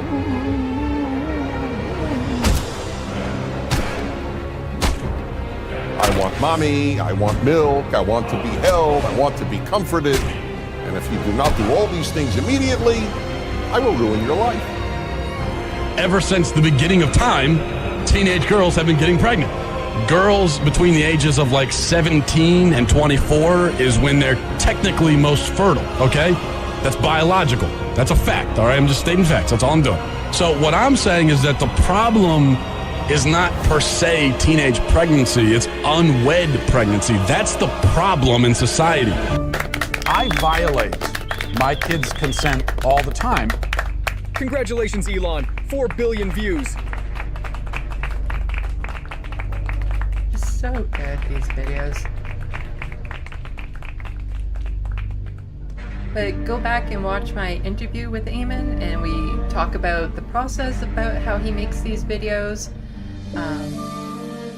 Just, like, I love the detail that you see in the background with them, the depth of field, even the sound effects and the music he picks. Like, it's just amazing work that he does. So yeah, everyone go subscribe to his channel if you haven't already, down below. But yeah, there is a thread tied through a lot of his videos, so just go and watch them all. And then watch them again and again, because they're so good. If Aamon's watching, I wonder, has he ever thought about entering these into festivals?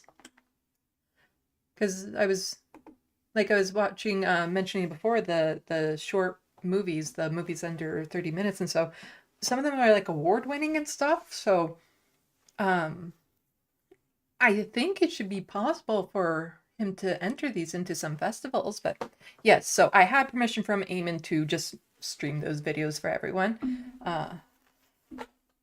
So, you know, but like I said, everyone go and check out his stuff, it's great. Let's see.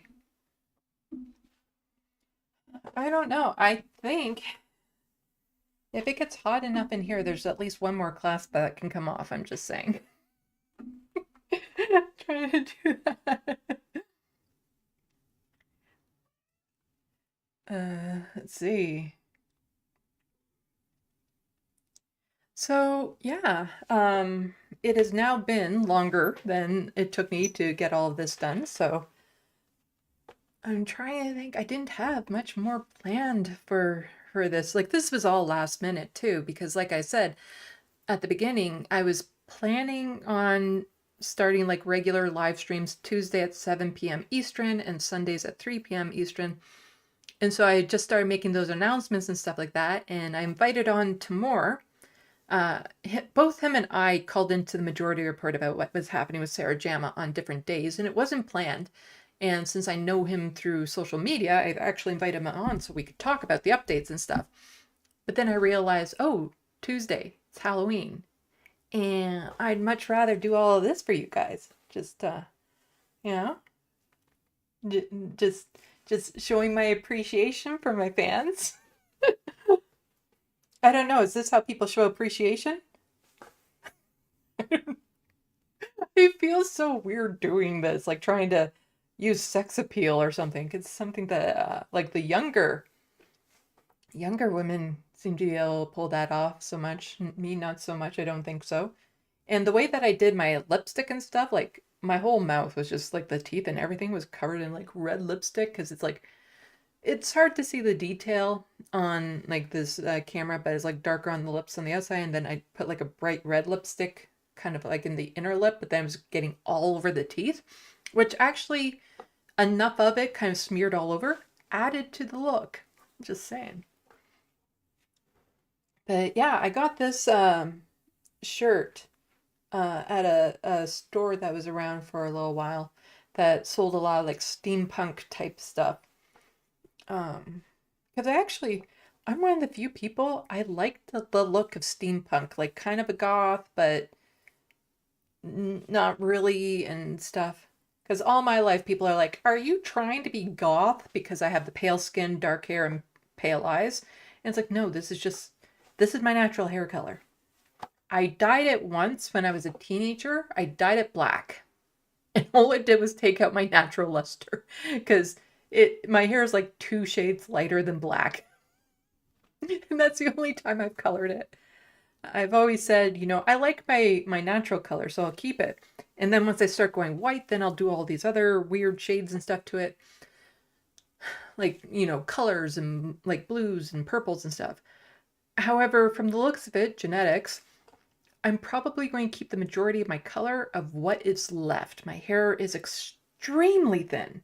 Like, you don't notice it too much because the curl gives it volume, but it is horrendously thin. It doesn't grow any longer than what it is. So I can't get like longer hair, which I would love to have longer hair. And my grandmother, when she was like in her 70s and stuff, she still had color in her hair. What was left, it was just kind of like wisps of hair that was left. And so I want to use one of the Majority Report sponsors, Nutrafol. But the deals that they offer down there don't apply to Canadians. Yeah, the Majority Report might want to think about those deals that, when they do that maybe Canadians can partake in it. But that was back when I had a little money that I was even contemplating it. It's just like hair supplement things to help your hair grow. It's expensive and I don't have the money for it. But it is something that I would definitely invest in because I would just love to have like longer, thicker hair. Because again, people don't realize how extremely thin my hair is already. And every time I shower, there's like clumps coming out. I have to have like a little strain in it so that the hair doesn't go down the drain because it's a lot. And I'm worried that, I'm going the way of my grandmother and it will be just wisps of hair left when I get older. And I do have like white hair, but they're just sprinkled in every so way so that you don't really see it, especially under these lights. I notice it, especially in the bathroom with the overhead light. Anyway, don't need to talk about aging right now. I don't like that. That is like a horror movie for me, the idea of aging. So, I don't know. Did anyone else want to winter? The outfit looks great, Sandy. Well, thank you. I do like this when I get to wear it for my dinner theater. So dinner theater, we have a bunch of different scripts and I like picking characters. And so one of the scripts, a regular script, is a Dracula script. And so in it, I play Lucy. So I'm not a vampire. I'm just somebody who desperately wants to be a vampire. And I actually wear this shirt for that character. And so the premise is, Dracula has bitten the wrong woman and wants to work up the lawyer as a way to, not have to marry Lucy and spend eternal life with her because Lucy is a horrible person and all that sort of stuff. And so me as Lucy have to come on in such a way that nobody would want to spend the rest of eternity with this character. So the character, basically as soon as I open my mouth, I do not stop talking. It is just constant. It's like flow of words. Like the other actors will have to rescue tables from me because I'm just the most obnoxious person possible. And I love playing that character, especially because in that script, I'm the one who dies. And so after I'm like dead on the floor type thing, I often get the comments like, oh, she's not so bad now that she's quiet. I love playing characters like that, like just completely outrageous characters. Like there's this other script that is quite common where I'm a movie star that is learning how to be a psychic for her role that she just got. And I play her as being very sweet, very full of herself, and very dumb. But since she's so sweet and appreciative of her fans, it kind of balances out. So the menu that the guests for the dinner theater have is you have 3 options really. Like you can get the chicken, fish, or sometimes it's beef, sometimes it's pork. Those are the main things on the menu. You can get a vegetarian option if you like, but those are the main things. And so before the main courses are served, I'll go around to the table and be like, you're going to get the chicken. And if they say no, it's like, oh, you're going to get the sea chicken. And if they say no, You're going to get that chicken that goes oink. And usually by the third time I get it right. But I usually start with just regular chicken because that's the most common thing people order. And then I'll be like, and then after this, you're going to have dessert. And one of you will be sober enough to drive home. And let's see. Oh, I'm picking up. And one of you at this table, and I'm usually talking to a large table of like 6 or 8 people at this time, and I'll be like, and one of you at this table is going to get lucky tonight. And there's this pause. And then they start laughing when they realize just I love playing characters like that. Like, you know, just having a lot of fun doing improv. Like I adore doing improv. I just absolutely love it. So like that's part of the struggle I have with just talking to the camera right now is I don't really get to do improv like this. This is why I'd like someone else to play off of. Like I'm just putting it out in the universe because I know the Majority Report won't bring back Ken and Ken because, you know, Michael Brooks and everything. However, if Sam ever wanted to do a Ken and Karen, oh my God, I'm so down to do that. I would have so much fun being a Karen. Just go full out Karen. That would be so much fun. But, you know, I first have to work on just making Majority Report of the North. That's kind of one of my goals with my channel is to make like a Majority Report style show, but Canadian. You know, bring on Canadian experts, cover Canadian stories. So like when Tomorrow comes on tomorrow, there's a couple of stories that I've caught that I've put aside to talk about that are just things Canadians should know, Canadian news. And you know, sometimes I wonder, like, why would people outside Canada want to watch anything about Canadian news? But then it's like, well, why do we watch American news? Like, so many Canadians watch American news. Like, there can be cross-border appeal because a lot of the issues and stuff are the same. Because I went back and I read the comments when I called in about Sarah Jama to the Majority Report. And some people were saying, like, oh, this is too much Canadian stuff. But they weren't listening, like I was talking about living with a disability and trying to run with politics and the ableism with it. And that has nothing to do with Canada or the United States. That's just human. So a lot of the stories are just cross-border, could happen anywhere. So there could be some appealing stuff there. But I promised I wouldn't get too much into politics right now. This is just supposed to be fun. So let's see. Did I get any more super chats? Not yet. Yeah, it's still not that warm in here. This class, it's staying on. But like I said, I've just for fun, I've put a whole bunch of candy on my wish list. Feel free to go there to give me some treats. After all, I did a trick for you guys. The math question is the trick. So you can go back and try it with any number you want, and you're going to get the same answers that I mentioned. It's a fun little trick that I learned when I was a kid. And yeah, I recited a poem for you guys. I'm putting the work into this. Yeah.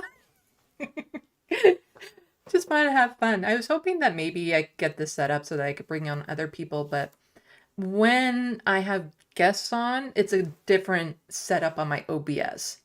And when it's just me talking like this, it's so much easier. But you see, even if I'm using Streamlabs or Skype or anything like that, I need 2 cameras if I want to keep this setup that I currently have, which is a lot easier for me to use. So when I have a Skype, when I'm doing like a Streamlabs setup so I can bring someone on to talk, it's a completely different setup in my OBS, which isn't quite as nice as this one, but it still does the job. But let's see. I want to chat with people in the chat. But there's a delay and I don't know how bad the delay is. So it's hard to have a conversation when there's a delay. Part of the reason why I hate calling into the Majority Report is there's a delay between the audio and the visual because you mute the video. And I can't watch it because, you know, waiting 22 seconds to see if my joke landed just doesn't help me in a conversation. And I have yet to actually be funny when I call into the Majority Report. I'm too nervous. I never pull it off the way that I want. I don't know why I'm so nervous calling into the Majority Report. Although when I did call in about Sarah Jama, I was like almost a little offended when Matt referred to me as caller. He mentioned like, oh, caller at one point. And I'm like, really? Really? No, just joking. Emma knew my name. Let's see. Oh, I got a question for you. This character that I am right now in this outfit, what would my name be? What, as a YouTube streamer, what would the name of this YouTube streamer be?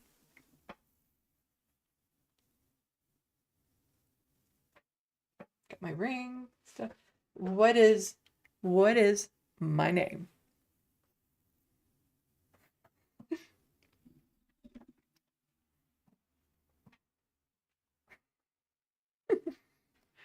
I still feel so weird. I'm like looking at the OBS screen. I'm being distracted because I'm trying to like, I don't want my double chin here showing and stuff. And I feel weird again, just showing my cleavage and making sure nothing's falling out. But yeah, got my hair all up in like a, not a beehive. It's just me bunching up my hair and putting a clip at the back here to prop it up like that. It doesn't take much. Like I wish my hair was thicker and longer, but I love it. Like, I love the curl. I love how easy it is for me to do different styles. It's just the styles that I can do are restricted because of how thin it is. So when I've seen people do their hair for like weddings and stuff, a lot of the things that they do for the hair for that, I would never be able to do because I just don't have enough hair for that. Or like if I wanted to do one of the fundraisers where it's like, I'll cut off my ponytail to give it to charity for cancer treatment and stuff. There literally would not be enough. Like my braid ponytail is, by the time you get to the bottom of it, it's thinner than this pen. Like it'd be enough for a mustache, I guess. Let's see. Did anybody come up with a name? Jezebel? Maybe. Yes, keep the names clean.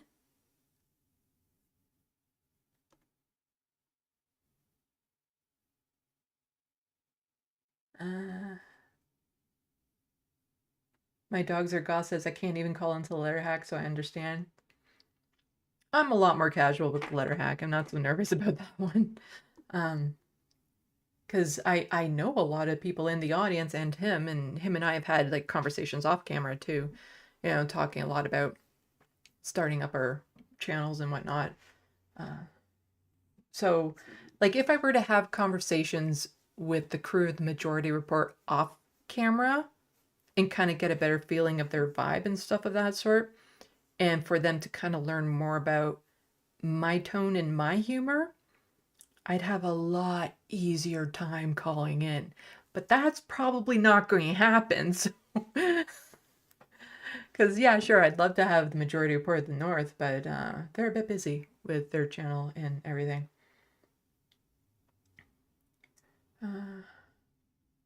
Z-Myth says that you always enjoy when I call into the Majority Report. Thank you. Am I saying your... It's Shay-Myth, right? Shay-Myth or Z... I'm horrible with names. I'm horrible with names.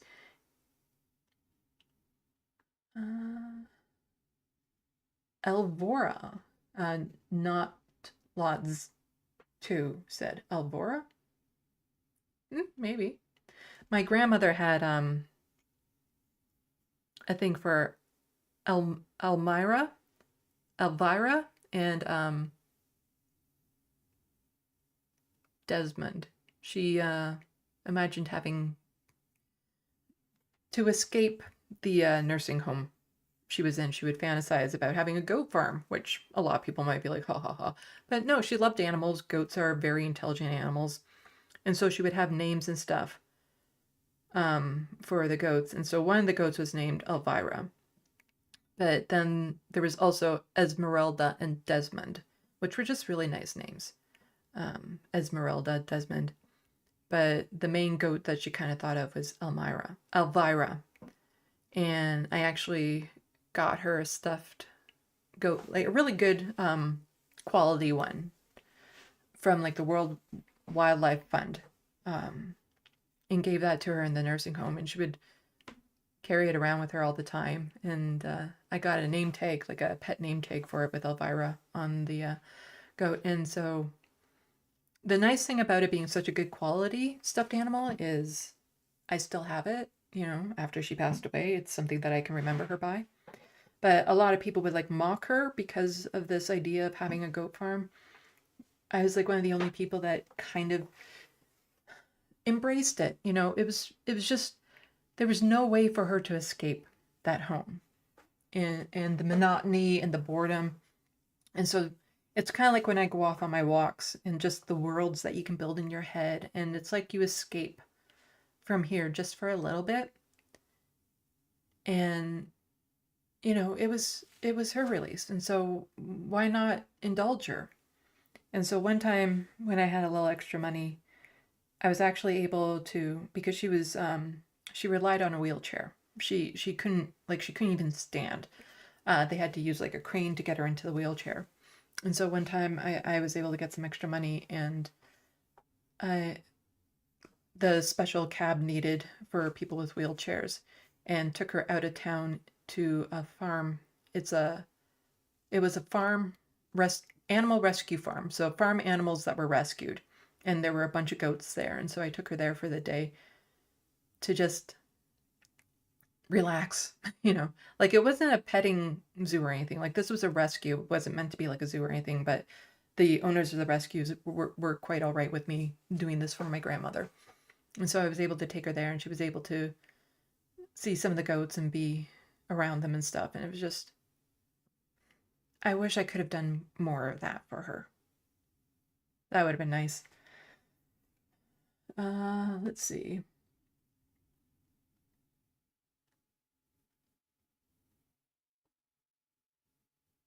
Yes, Environmental Coffee House. Go check out her channel after this stream.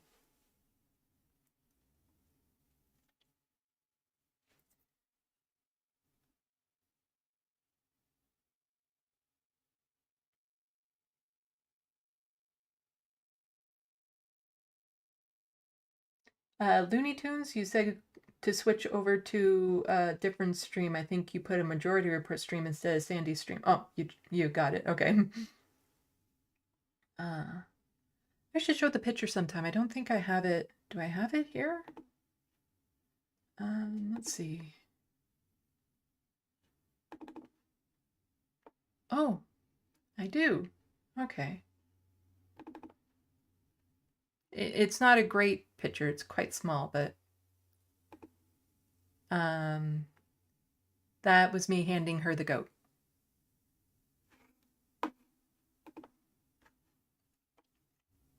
That was right when I handed it to her.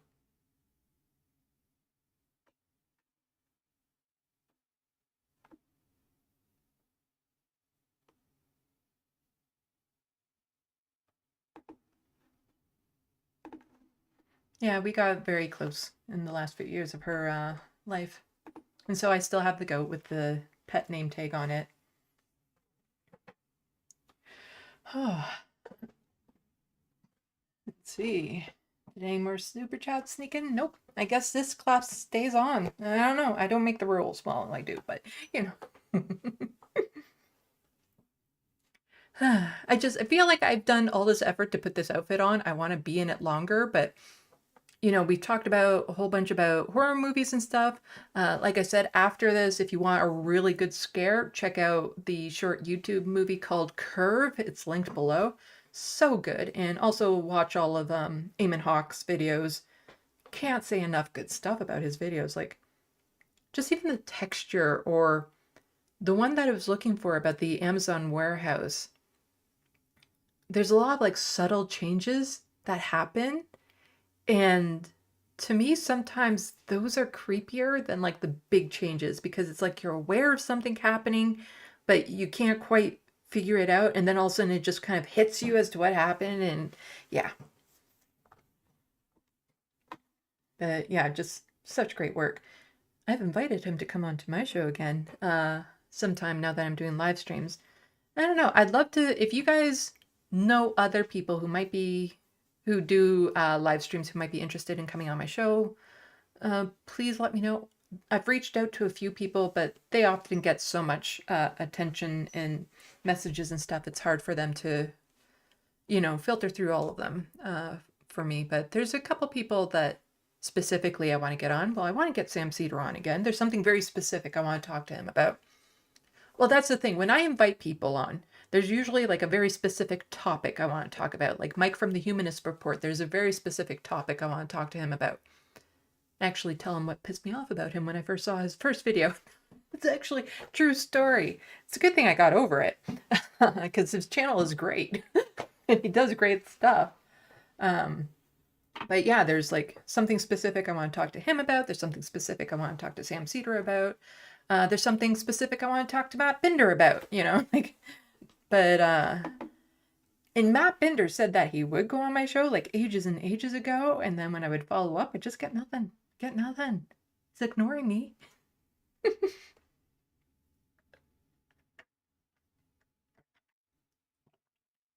You're not supposed to drink with these in? Well, you're not supposed to drink, mocha, cafe mochas, half hot chocolate, half coffee. Sorry, random flashback thought. I said that to my grandmother once. When I went to visit her, I would often bring in a drink. And she asked me, oh, what are you drinking? And I said, oh, it's half hot chocolate, half coffee. And she said, that's just like people. I'm like, what do you mean? She says, you're half the person you want to be and half the person you are.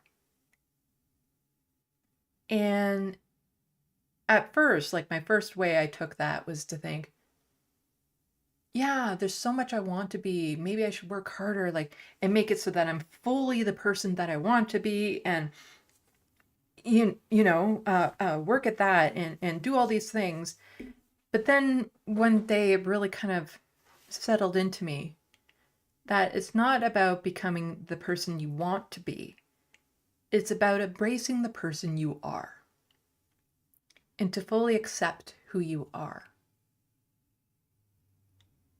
And quite often when you do that, when you just let go and stop pretending to be something you're not, takes your energy away from things that you aren't and put it into everything you are, quite often that person is everything more than what you wanted.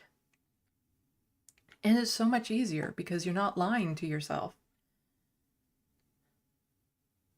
Yeah, I have, that's in one of my videos from a while ago. It's a video called I Went Crazy and It Saved My Life. It's something that I wrote a long, long time ago. And I've incorporated that statement that my grandmother made into it. Because I'm trying. It's a balance trying to just embrace everything I am, but still worried that certain elements of me would never be accepted, which, I'm autistic. There are certain elements that I kind of have to, not embrace too much. But, when I learned about being non-binary, when I learned about my autism and I started to embrace them, I really started to like who I was better. And it is just about embracing who you are. And it's not just embracing, but really caring for and loving who you are. That statement is really about. Anyway, just a side tangent there.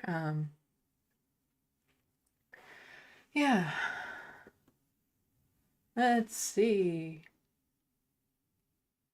Winter, smart grandma. My grandmother was one of my favorite humans. Yeah. She's the only family member that I've actually feel like I've bonded with.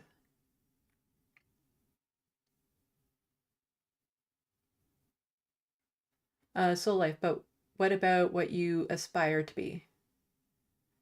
It goes into are you aspiring to be someone you're not, or are you aspiring to be your full potential? For me, I aspire to be an artist, which is something I can do. But if I were to aspire to be an astronaut, if I were to aspire to win a spelling bee, those aren't who I am. And it's not about, you know, challenging yourself. Like, you can challenge yourself and stuff, but are the things you're challenging yourself to be actually who you want? Like, who is within you? Like, or is it just something you think other people want you to be?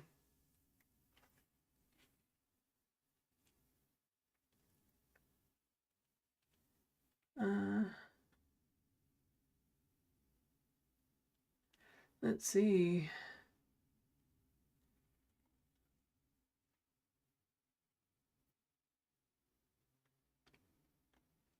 So if, yeah, you gotta get.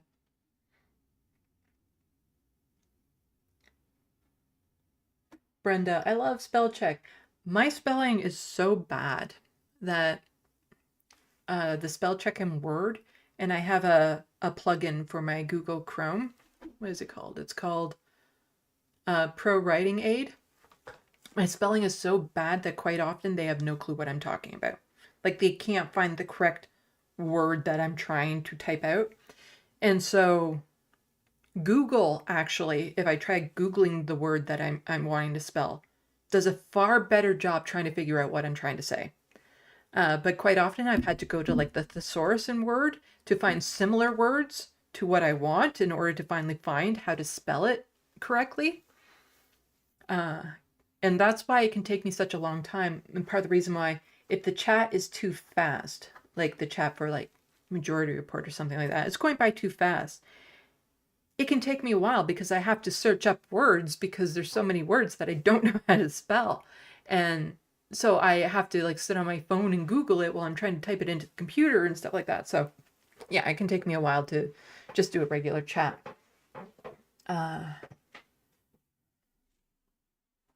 Yeah, Brenda, that's how you find those words too. Yeah. So like Google, yes, Google as a spell correct is a godsend. Yeah, I think because a lot of people spell it out more phonically in Google, and Google does a better job of figuring it out. Because of that, because of just the sheer volume of people doing it. Which makes me feel a little bit better that, you know, maybe my spelling isn't the worst. It's not good.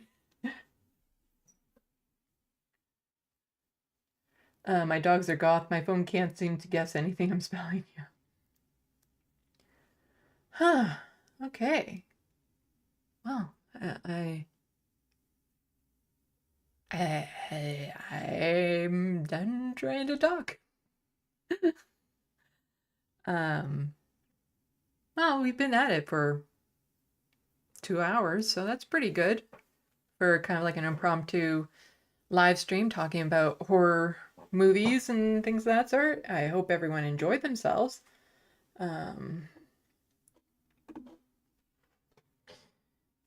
And I know it's Halloween, so there's that. So don't forget, if you can help support my channel, great. There's a Patreon link in the description box below, as well as an Amazon wish list, which will, for a temporary time at least, have a whole bunch of candy on it. If you want to show your appreciation for all the effort, I'll call it effort, I put into this costume.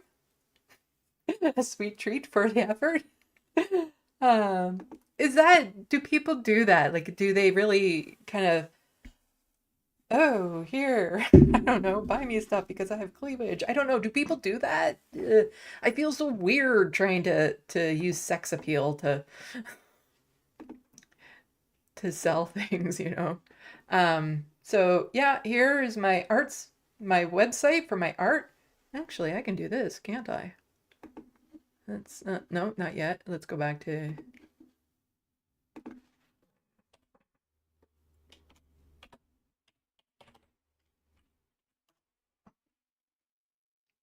There we go. My website. Go check it out. You can learn more about me. It's not working right now. That's really bad timing. There we go. Learn how to get portrait commissions.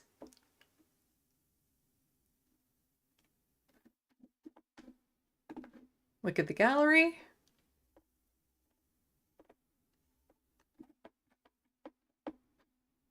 Let's see. Oh, it's just taking a while. Sadly, I do have to update this picture. That was, this is the late tulip. So I'll have to take down that picture and add in Abernathy and Lanier.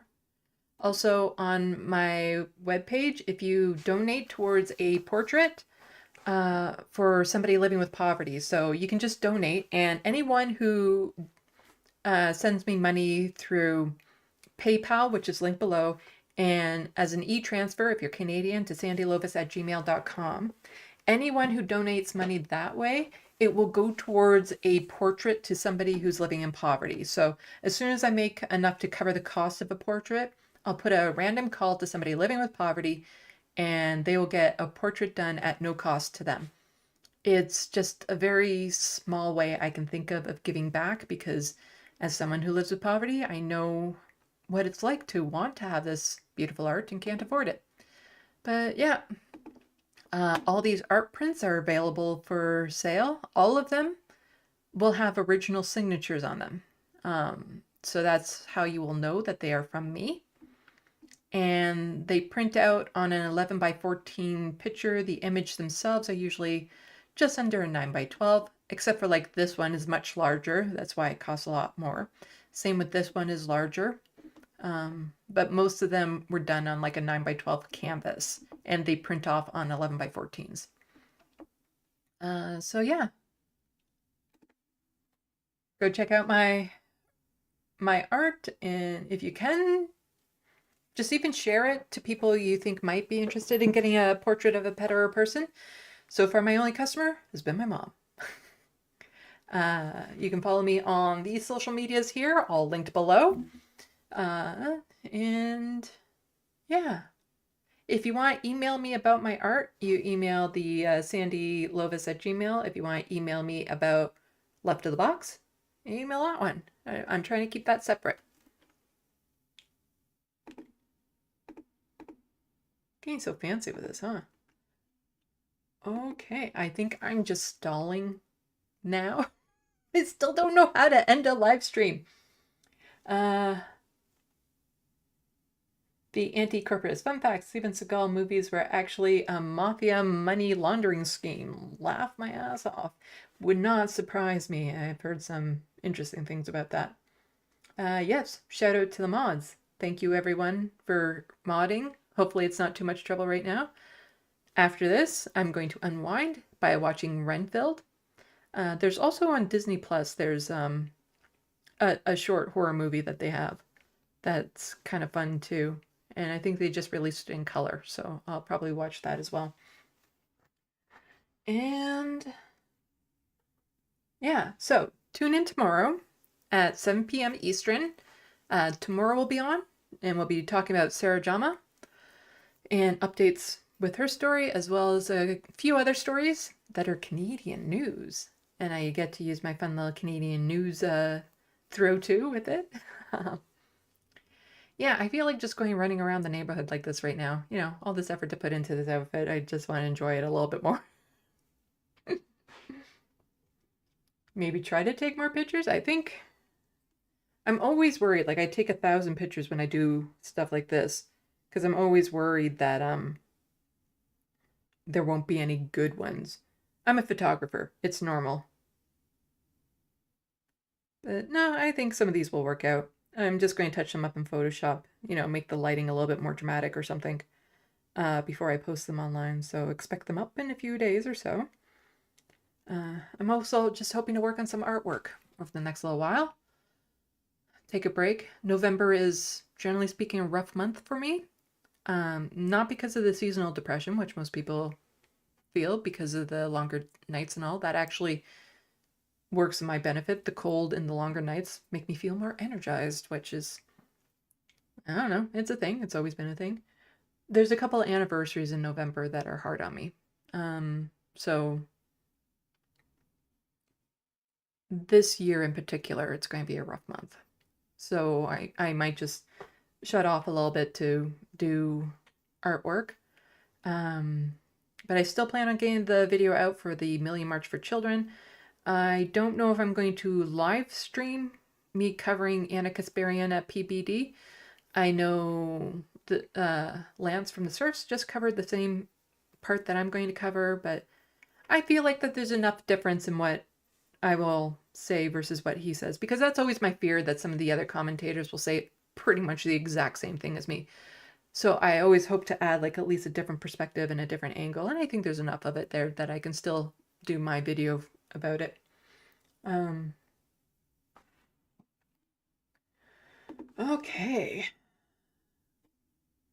Yeah, no, I didn't get any more live streams, so this clasp here, this one, it stayed on. Yeah. Shame. Shame, because it is so hot in here. Whew. I know. I like smiling, like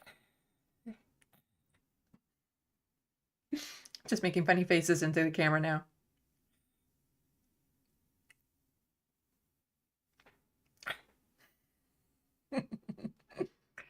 But it'd be nice to actually get these teeth out, because you can't shut your jaw when they're in, which is part of the reason why people struggle to talk with these in.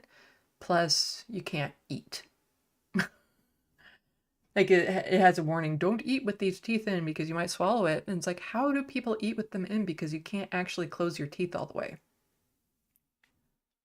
Anyway, and I had to redo the filler on the one tooth because it almost didn't work, and I was really paranoid about that, because it's not like I have enough money to go out and buy these again, because they're not cheap. But luckily I went out yesterday when everything was like half off.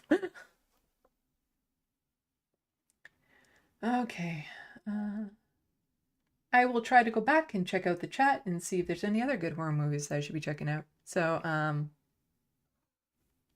oh. There, you get a stream with all 3 cats in it. Hey, Abernathy. It wouldn't be a full stream without Abernathy coming in. So you started with Lanier, Frodo made a brief appearance, and now here's Abernathy. Yeah. I have to be careful. He likes to eat my necklaces. Here we go.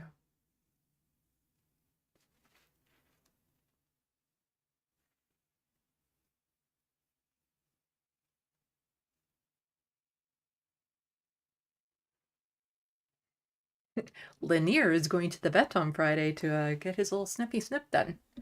So that should be fun. Oh. 2 cats, 1 lap. Here we go.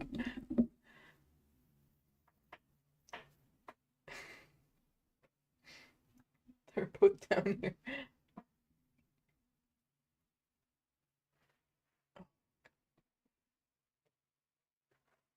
There we go. And there we go. There we go. We got 2 babies right here.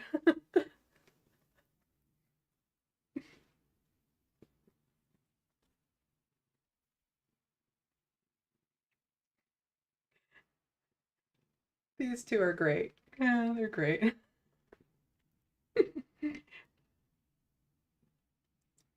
It's a good thing they like each other. I'm glad that these 2 get along, but they both want on my lap at the same time sometimes. And there's not necessarily enough room on there. Yeah, they're 2 months apart, got them in 2 completely different cities, but luckily they're getting along amazingly well. So. There we go. Abernathy is down. We just have Lanier.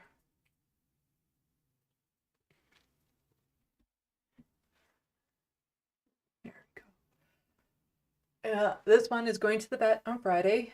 It's covered by the rescue, so it's not a vet bill I have to worry about, because it's included with the original fee of getting a cat from them is that they're going to be fixed. So he's going to the vet on Friday to get fixed.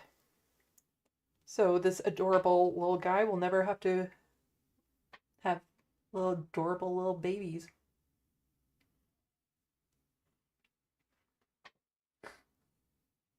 There's his tongue. His tongue just came out. Show everyone your tongue. He sticks out his tongue so much. No, show everyone your tongue.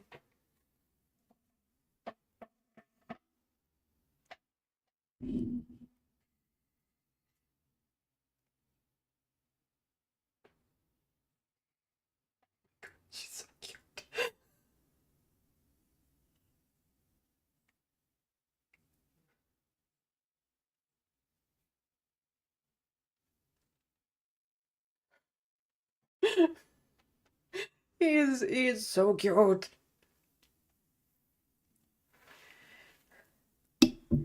Okay, so with that, I think I will finally. He's licking my hand now. He does that a lot. Yes, the Abernathy and Lanier are just adorable babies. I'll like it better when they grow up a little bit more because they have broken a lot of things. and they get quite hyper at all different hours. I'm still trying to sleep. Okay, so they're both off my lap now. So I'll do a proper send-off. But thank you to everyone who gave a super chat. Thank you to the mods. Thank you to all the people who have already become a patron. I super appreciate it. I'm hoping to one day make this like a job I can rely on. Hopefully, fingers crossed. And yeah, follow me on all the social medias. And yeah. Salut, à la prochaine. Thank you for watching and stay tuned. I'm Sandee, wishing your tomorrow is better than your today.